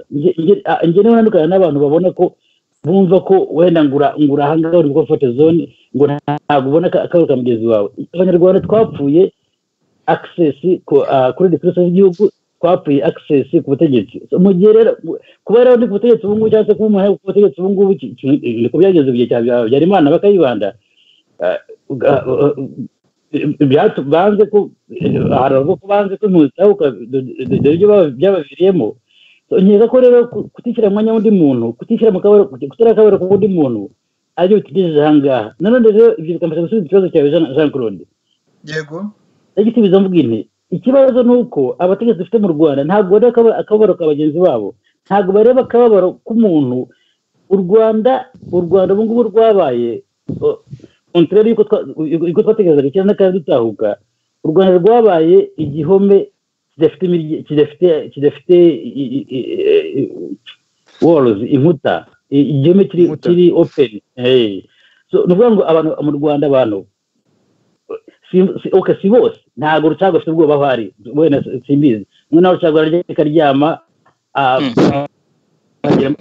agenda muri Mercedes Benz ariko Abanyarwanda b'Abatutsi b'Abahutu bariye bo hasi mu giturage bose barababaye kandi ntabwo ubutegetsi buri mu Rwanda ibyo bibazo bibona. Niyo mpamvu ntabwo ubu ngubu ikibazo kiri mu Rwanda ari icyo kuvuga ngo kanaka by'amoko ya nuvuga ngo ikibazo cyabaye ubutegetsi abategetsi bakeya akazu ka Habyarimana kikwigiza igihugu ku buryo noneho ubona ko ntigashaka kuvuga rumwe n'abatavuga rumwe nabo ushatse guhangana n'ubutegetsi either barakwica amakara ahari baragufunga abari muri gereza murabazi bangabire n'abageni Rwigara cyangwa se urahunga. Niyo mpamvu twese ubu ngubu turi hanze nubwo ntabwo turi ubutegetsi muri twebwe nta muntu ugize ubutegetsi bw'u Rwanda ariko turane ko byaturane gukorwa gukorera mu Rwanda. so amahirwe mbona narangaye rero mubwira ko amahirwe mbona nuko keretse Imana ibonekeye abategetsi bo mu Rwanda perezida wo mu Rwanda Imana imubonekeye mu nzozi ze ikamubwira iti nyamara nta butegetsi buhoraho igihe cyose n'abantu n'abaje imbere yawe baragiye ku isi nta butegetsi buramba waba ufite ingufu zingana gute byarabaye muri Iraq byarabaye muri Libya byarabaye muri Senegal nuvuga ngo nawe iteganyize uvuga ngo Imana igomba kumubonekera ikamubwira iti aha iyi niyo neza yawe koko the problem nawe niba ibintu byabaye natabibona gutya nawe bizamugiraho ingaruka umuryango we bizabagiraho ingaruka umwana wabyara Imana ubu ngubu aho ari ntiheze ko ariho azaba iki gihe niba Ange Kagame cyangwa se Ivan Kagame atabona aho umwana wabyara Imana ubu ngubu ngo abwira se ariko hano habaye cyo kugira ngo twarebe ikibazo byatumye bigenda gutya kugira ngo tukirinde. Didas ugize neza kuko uri kuganisha kuri aho twatangiye tuvuga tuti niba hari amahirwe akiriho ntakwiye gupfushwa ubusa ni nkaho uri kubishimangira uvuga uti nyamuneka muri kubona ko aho ibintu bigana mukomeje gutyo byagira ingaruka mbi kuri buri wese none ayo mahirwe ni muri kuyapfusha ubusa nicyo uri gushimangira mbere aho nangiye kugeraho rero nkubwira ko usibye Imana kubonekera perezida wanyu n'abamugira inama kuko urebye abantu bagiye bamugira inama uzasoma ibitabo bya nuza bya base barenzi ukuntu bagiye bamugira inama cyangwa uzumve ibiganiro bya Afande Kagame Nyamwasa ukuntu bagiye bamugira inama ariko bikanga cyangwa tuzarebe abantu bahoze muri FPR njyewe ndakubwiza mbere y'Abanyarwanda ko hari abantu bahoze muri FPR mu Rwanda abadafunze barimo kugerageza kureba ko bamutumaho bagasubiza FPR ku murongo nubwo bikiri movement ikiri hasi kirimo kwisuganya ariko izo gahunda zirahari ariko ikibazo aho kiri ahangaha nta na rimwe twigeze tubona ko Kagame afite gahunda yo kumva umuntu amugira inama mu gihe iyo nama yaba igabanya ubutegetsi bwe yaba igabanya ubutegetsi bwe nta na rimwe kuva kuri Bizimungu basebarezi n'abandi n'abakayimba n'abandi ntabwo izo nama ntabwo azumva so rero aho kugira ngo tubashe Abanyarwanda ko aya mahirwe ko Kagame ejo Imana azamubonekera ngira ngo turebera ahandi kuko ngiye amahirwe yuko Kagame yakumva yaganira n'abantu bari hanze yaganira na Twagiramungu yaganira na n'umugabo wa Hotel Rwanda kugira ngo bashakire ibibazo by'u Rwanda hamwe bajye kuri table nje ntayo mbona nka Didas Gasana wenda ngo turakomeza nibisobanurira mu kanya wongere kubijambo urakoze cyane urakoze Didas mu kanya kugarukaho bwa nyuma dusoza Ismail Mbonigaba mbere yuko njya kuri Jean-Claude Nkubito nigeze gukomoza ku nyandiko zanyu mwebwe muri BPX mukunze kugira muti na mbere yuko nabo bategetsi bumva ko hari icyo bakwiye guhindura kugira ngo igihugu kibe cyiza cyangwa se n'abashaka kubasimbura ku butegetsi nabo bajya imbere y'Abanyarwanda babe babasha koko kwinjira mu butegetsi mwebwe muri BPX muravuga muti hakwiye abantu badafite inyota y'ubwo butegetsi maze bakagaragaza ibitekerezo bifite ireme bifite ishingiro ibitekerezo byiza ngenderwaho mu kubaka igihugu noneho abanyapolitiki bakabishingikirizaho icyo kintu gisobanura gutyo iyo mugisobanura gutyo muri BPX mwumva atari nka bya bintu mu gifaransa bita filozofi gishobora no kubigoya abantu kumva hari n'abantu bashobora kuvuga bati izo ni inzozi nyine z'abantu bitereye umutwe ariko Jean-Claude ngendagira nkubwira yuko ibibazo by'u Rwanda birakomeye ariko nta kibazo kitashobora kubonerwa umuti mu bibazo bibaho ku isi ibibazo rero birebana n'ubutegetsi bubi buba buri mu gihugu hari abantu bavuga bashaka igisubizo cya hafi bakavuga ati uburyo bwiza bwo kubikemura swati kana kuriya mutegetsi mubi agomba kuvaho cyangwa se n'abandi bose ubutegetsi bukavaho hanyuma hakajyaho abandi bya bindi tumenyereye bya gatebe gatoki zitajya zirangira mu gihugu cyacu abantu bose bavuga bati ubwo uriya mutegetsi ari mubi hajya hundi yenda bizahinduka. Kugeza ubu rero nta gisubizo twigeze tubona muri iyo systeme ya gatebe gatoki yo kugenda basimburana.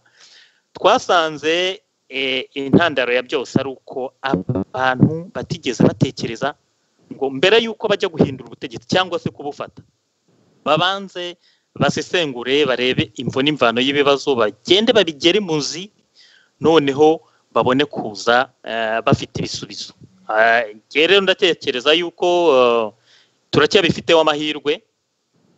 Ayo mahirwe nk'uko wavuze tudakwiye gupfusha ubusa, ni amahirwe atewe n'uko tugifite abantu kameme bashobora kurenga inyungu zabo bwite, bakareba inyungu igihugu, donc bakareba igifitiye inyungu igihugu cyose.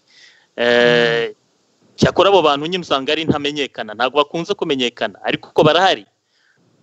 Tukaba tubifite mu nshingano rero twebwe nk'abanyamakuru, nandukanye ko twebwe tubyumva muri VPLX, dufite inshingano yo kwamamaza abo bantu b'intamenyekana.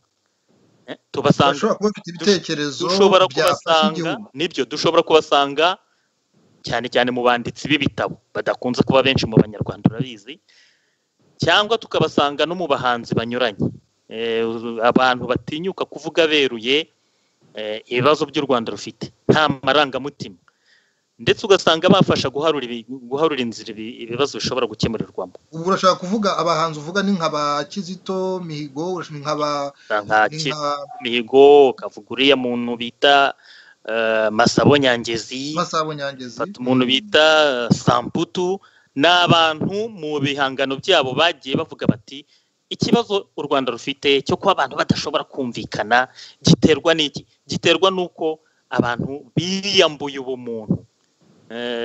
Ntuzana n'umwanditsi François Munyabagisha yabyanditseho mu gitabo cyaravuga ati abantu batakaje kamere ya kimuntu, twahindutse inyamaswa. We ntatinya no kuvuga yuko tutagifite icyo bita repubulika.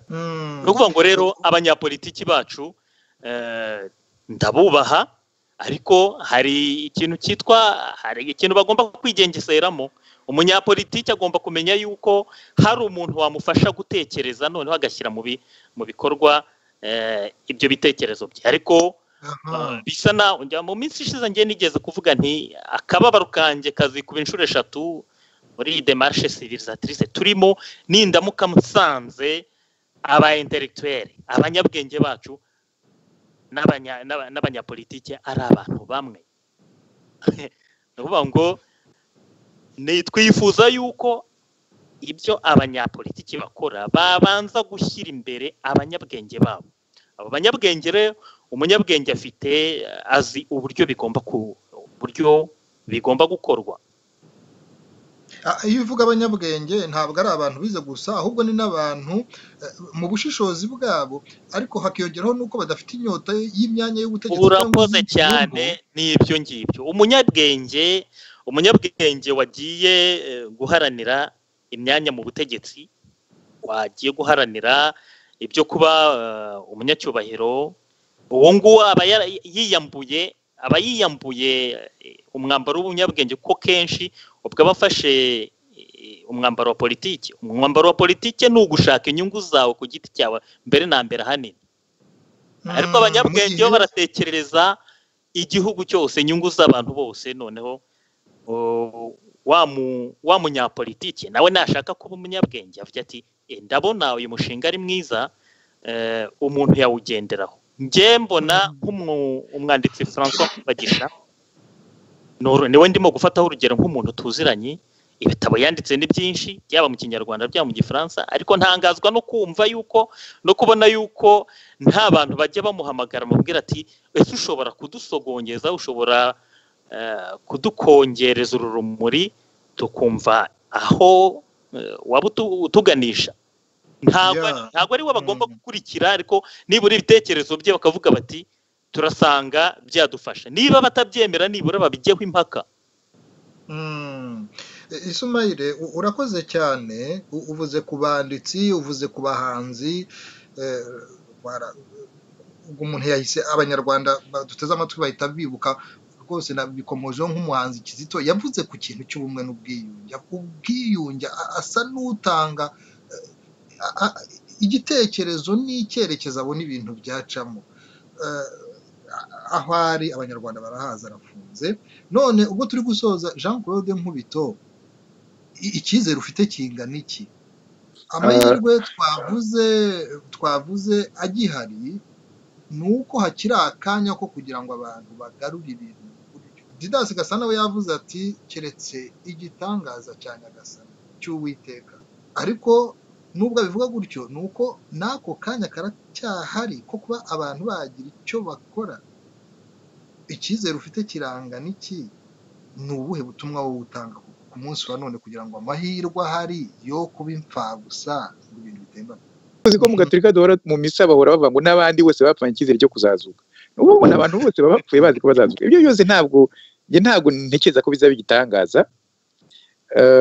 Didas yabaye nk'uwacitse intege avuga ati ni ukurindira igitangaza, ariko asa n'uvuga ko ikibazo ari Paul Kagame ubwirwa ntiyumve. Noneho nanjye reka ngerageze njye no kuri uwo muntu murebe ku bundi buryo.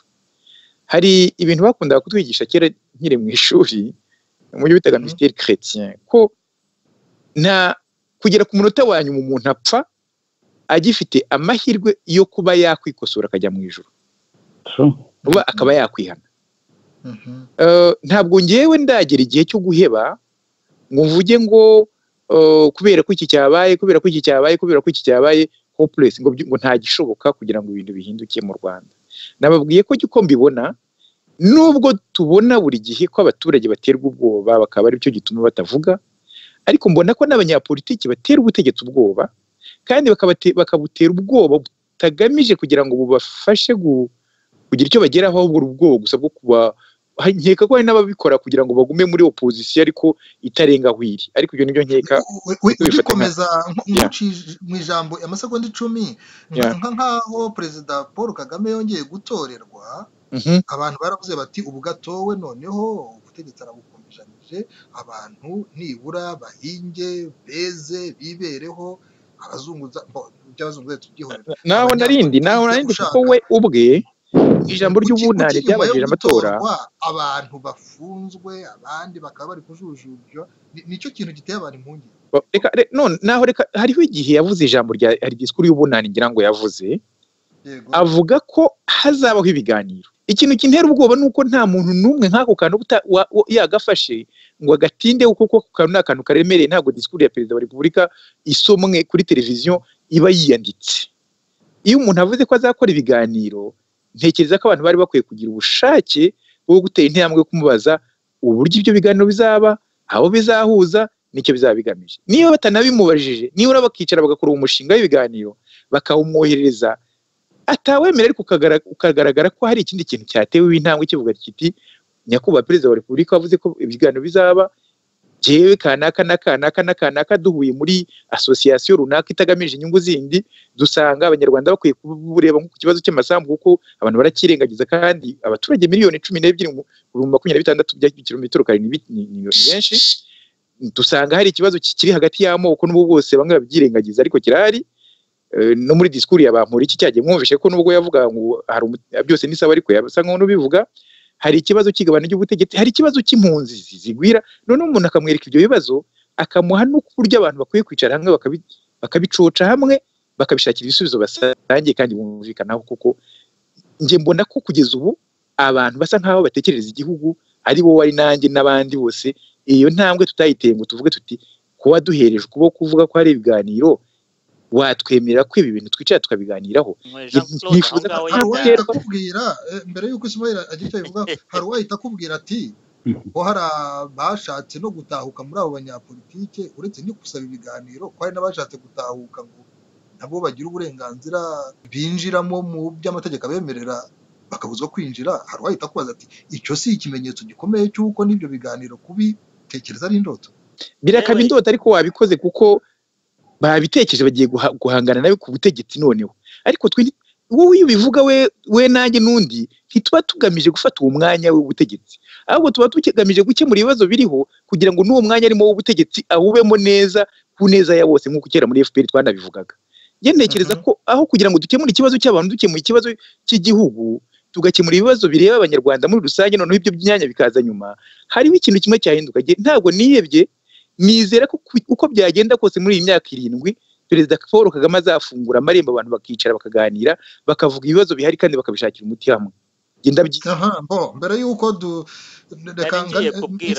nari ngiye kubwira Jean-Claude nti mu by'ukuri abantu bose bagerageza kujya mu Rwanda cyangwa se biyadresa kuri Perezida Kagame ntago babikora mu rwego rwo kugira ngo bajye kumuvana kuri uriya mwanya we. Nzi rwose abantu bagiye banamwandikira, ariko ntawamenya niba ayo mabaruwa agenda akamugeraho, nabyo rero umuntu yabyibaza. Icyo nicyo nshaka kumenya. Nibura nemeza yuko hari ibitabo byagiye byandikwa ku buryo atavuga yuko icyo gitabo cyahishwa abantu cyangwa se kikamuhishwa kandi kimuvugaho. Urugero, nta muntu ugira undi nama amunyuje mu gitabo abantu bose basoma. Ndimo gufata nk'urugero rw'igitabo kimwe cyanditse mu Gifaransa, ariko yenda ashobora kuba afite abantu bamusemurira, nk'igitabo cy'umugabo bita François Munyabagisha. Yarakise Pourquoi nos fossoyeurs sont-ils vos héros? Saho kuvuga ngo mbese kuki bariya abantu badutaba mwebwe mubafatamo intwari zanyu. Ariko aramushinja, urabyumva ko mushinja? Kuki wumva ari we ashinje ibyo bintu rero? Kandi uvuze ngo nos fossoyeurs sont vos héros, nuvuga ngo niba ari wabwira aramushinja. Nanjye igitabo ntago kibwira Kagame ko ari we fossoyeur. Aba fossoyeur ni benshi. None se n'abazajya kuganira bazaganira batabwizanya kuri nyakuri. Yewe reka mbabwire gato cyane amasegonda 30. Ye ntekereza ko Perezida wa Repubulika n'umwanya ukomeye cyane. Ni umwanya uhagarara igihugu cyose.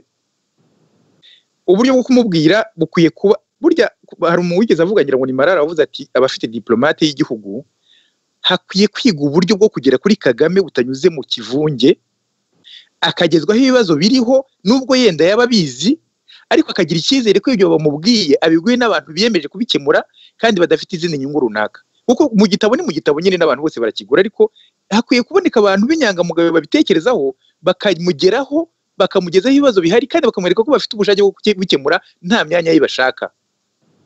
Ese abo bantu bagomba kumugeraho atari ubabwiye ati nimuze? Ariko ntago agomba kuba, niba tubaba ubuse twamuhama niba dukoresheje iki kiganiro subu.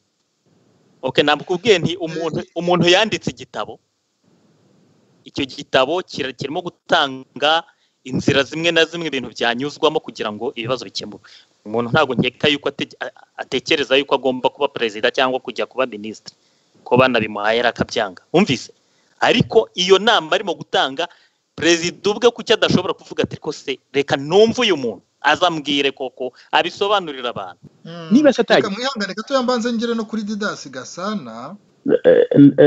Point Jean-Claude Nkubito avuga irumvikana kandi ifite ishingiro, ariko unfortunately iri mari plus mbisobanura. Ubundi perezida wanyu tumurebye donc afite impamvu zituma aguma ku butegetsi, zituma ashaka guma ku butegetsi. Wano urebye umuntu abirebeye mu butabera mpuzamahanga bashaka kuba bumushaka kubera impamvu runaka ntagiye kujyamo kubera umwanya dufite muke kandi abanyarwanda bose bazi, cyangwa se kuba yumva ko abantu bazamusimbura bashaka kuzamugirira nabi kubera nanone wenda hari umutima, hari agace k'umutima kamushinja ibintu runaka bitari byiza cyane mu mateka y'igihugu, avuga ati akabona ko guma ku butegetsi ariyo iminite ye, ariyo mbese ariyo makiriro ye. Ntago bifashwa kugira ngo umuntu umeze gutyo umuvanemo, kugira ngo umuvanemo iyo mentalite, umwereka ko rwose ntacyo umuha garanti. Ibintu byose byandikaho kandi nabivuzeho kenshi cyane rwose, nigezwe no kubyandikaho cyane mvuga nti amashyaka ari hanze yirirwa ari Kagame ubwicanyi, ko bashaka kumutwara za rahe na hehe. In fact nibo batuma aguma ku butegetsi, nibo batuma yitsindiye ku butegetsi, kuko aravuga ati abana bantu bari hanze ndava hangange he. Kandi rero se wowe ushobora kwemerera umuntu wabona umuntu afite umuhoro akomanga kugira ukamukingurira nawe ntabyo wakora ugomba gukingura urugi ukarukeka ukarufata ukarudadira ntushobora kwemerera kuza aho ngaho abantu bamwopoza bagenda bamurega ibyo yakoze bashaka kumutwara muri zarahe definitely aho ngaho naho usanga hari ukuntu abanyapolitiki bacu nabo bakwiye kuba bagomba kumeza simvuze ngo bagire ukuri bahisha oya ariko hari ukuri kugira ngo ukuri kugira icyo kugeraho nanone hari igihe ugomba kuvugirwamo so usanga nge opposition ikwiye kumuha garanti ko niba hazana n'ubutabera rwose da cyangwa se ubutabera bukazana nyuma bamwize ko ubutabera buzaba atari bwo kwihorera kandi bamwize ko igihugu rwose avuye ku butegetsi yaba mu Rwanda akajya kuri muhazi akaragira inka ze ibintu tujye tubona mu Rwanda Didas Gasana utarakomeza tugize n'amahirwe umaze guhuguka mu bintu by'amategeko ingingo y'114 y'itegeko nshinga ry'u Rwanda ryavuguruwe mu 2015 iyo ngingo ihumuriza Perezida Kagame kuko ivuga ko mu byaha yaba yarakoze byose naho byaba bifite uburemere bunini ibyaha yaba yarakoze ari kuri uwo mwanya ko atazabibazwa avuyeho ibyo ntibyakabaye bimuhumuriza ibyo ntacyo bivuze kubera ko itegeko nshinga ubutegetsi uzajya bushaka kurihindura icyo ni icyambere icya kabiri hari ibyaha ashobora kuba aregwa ntacyo murega njye ntacyo yankoreye ariko hari ibyaha aregwa yakoze ataraba perezida so izo ni ingingo ugomba gushyira muri gahunda but then ndashaka gusubira ku ikintu unyakiriza ntararangiza cyuko none se suppose ko abo bantu Ismail atubwira wenda bagiye bakagira abanyabwenge bagiye bakamubwira badashaka ubutegetsi rwose ndizera ko Ismail ko yerekomeza ko ntabwo ashakaga ubutegetsi cyangwa se ngewe cyangwa se twese ko turi ahangaha abo twavuga ko twashakaga liberté expression na liberté de presse mu Rwanda ari ifometre ya demokarasi ariko ibibazo byaravuze so ikibazo cyakaba kivuga ngo ese uwo muntu Jean-Claude Nkubito tubwira ngo Kagame yakumva ngo adashaka ubutegetsi yamwumva ndabaha urugero bagire leta bagire n'abantu b'umuryango yari umukoloneli ariko ngewe nkanjye Didas kabagiye n'abagenzi b'amanama bagiye bakabwira Kagame batanye ariko ahantu tujya ntabwo ari heza ibintu bigomba guhinduka hari abantu bari muri FPR ntabwo simvuze ngo ndaca urubanza oya nta rubanza ariko nzi abantu bagerageje kumubwira badashaka rwose n'ubutegetsi bweye ahubwo bareba bavuga bati nyamara dukomeje gutya natwe ubwacu tuzagira ingaruka abana bacu bazagira ingaruka ariko hari ukuntu rero niyo mpamvu nyivuga ikintu tugize imana wenda perezida wanyu agahinduka agahura n'imana nk'ukuntu nabivuze Jean-Claude Nkubito avuga ati nta umuntu utaragira igihe cyo kwitaba imana ashaka guhinduka nanjye rwose ibyo niyo nshaka pe ndasaba ko rwose ko yahinduka vurema ariko kuri saa tuvuganira izo itakizi mu kwezi kwa 10 2017 ntabwo rwose vurema ntabwo mbona ko inama Kagame yagira uretse ntuza ikimara tubwiye uriya muhanzi ntuza Kizito Mihigo hari ubu ngubu inama yamugiriye icyamuviremo se ntimwakibonye aho ni ikibazo kivukira rero ese Kagame yakumva nde ndasazira ku kintu kimwe rero gikomeye buriya leta zose kuri iyi si tubanye mu bintu byacu Amerika na European Union buriya European Union na Amerika bafite influence ku bigo byo muri byo ku yindi si dushoboye kugira ngo dupenetre twinfluence bino bihugu byo muri European Union cyangwa se na Amerika tukabyereka ko ikibazo ko hakwiye kubigana hakwiye kuba indizira bashaka gushyira presiyo kuri perezida wanyu akagira ibintu byandika mu Rwanda kubera ineza y'abanyarwanda kubera ineza y'abana bacu kubera ineza y'u Rwanda mu myaka ijana iri imbere wenda tukabipromotinga bakagira presiyo bamushyiraho wenda akagahenge karacyahari kiyongereye kuba imana yamubonekera cyangwa se nabwo yavuga ati ariko umwuzukuru wanjye umwana wa Ange umwana wa Ivan azabaho te ndamutse ntariho muri iyi si muri kino gihugu ndeba abantu batandeba neza ntangiye gushyiraho imikwabo, ntangiye gufunga umudamu, umwana we umfakazi n'umwana w'umuntu wanshyize ku butegetsi, wamfashe mu butegetsi, ntangiye gushaka kwica abantu bamugere bana mutesimu. Ibyo ngibyo n'ibintu Kagame akwiye kabisa, akwiye ku mwana yamubonekeye kabisa kamubwira. Ndumva rero nasoreza bwana, ndumva nangarukiye aho ngaho. Urakoze cyane Didas Gasana. Bagenzi bacu nabo batumirwa babireka twumve uko bagiye gusoza.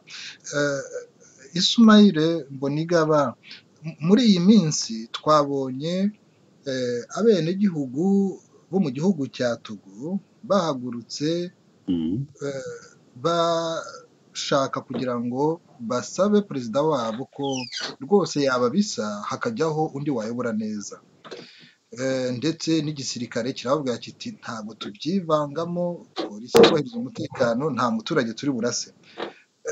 Mu by'ukuri cya kintu twavugaga cy'amahirwe make aba asigaye kugira ngo ibintu bitagera habi, Didas Gasana we yavugaga ati ibyo bihugu bikomeye nibyo byakabaye nabyo bigira icyo bikora.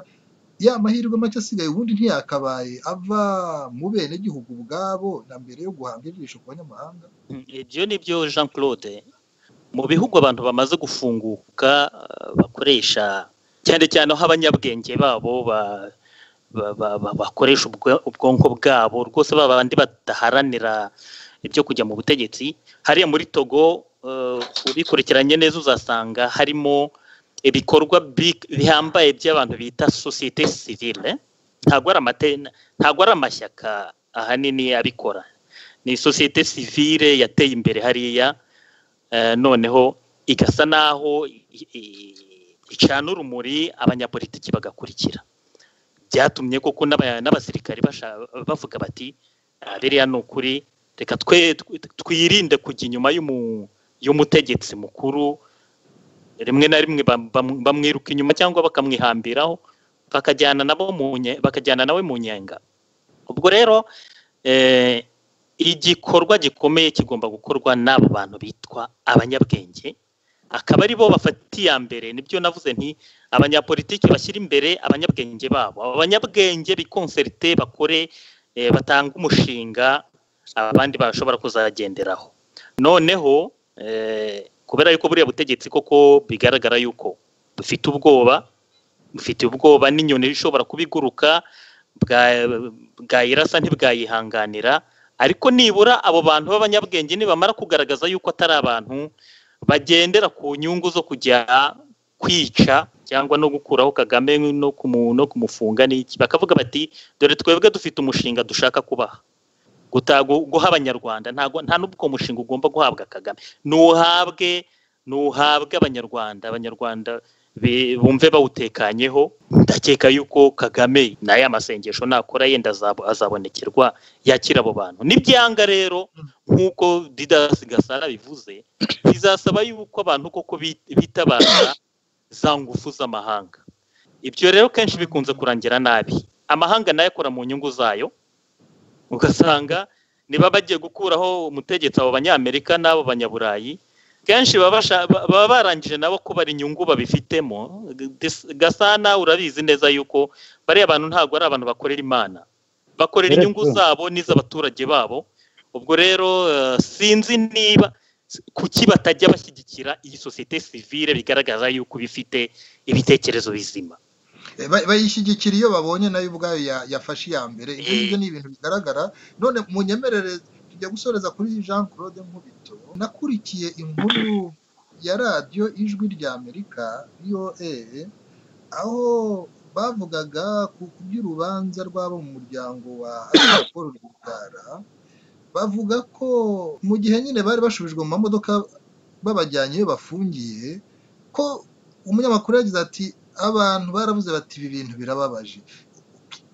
Mu kanya hari indi nkuru nigeze kubona nayo, abantu bagira bati ariko ahantu nk'abariya hari n'abategarugori, umuntu ni inoffensive, ni ukuvuga nta danger ari perezida, ntabwo ari bugirire nabi, ntabwo ari umuntu ushobora kwiruka kumuhambira mu mapingu no kumutwara bisa nkaho ari ukumwimiriya, ni ukuvuga gucisha abantu bugufi. Umuntu ntaramenya niba n'umucamanza azaba ahamya ibyo bashinjwa kuko utaraburana igihe cyose abafatwa nk'umwere, ubwabyo imiriyasiyo, gusa nk'aho umuntu bwe bubaye nk'ubugabanyijwe.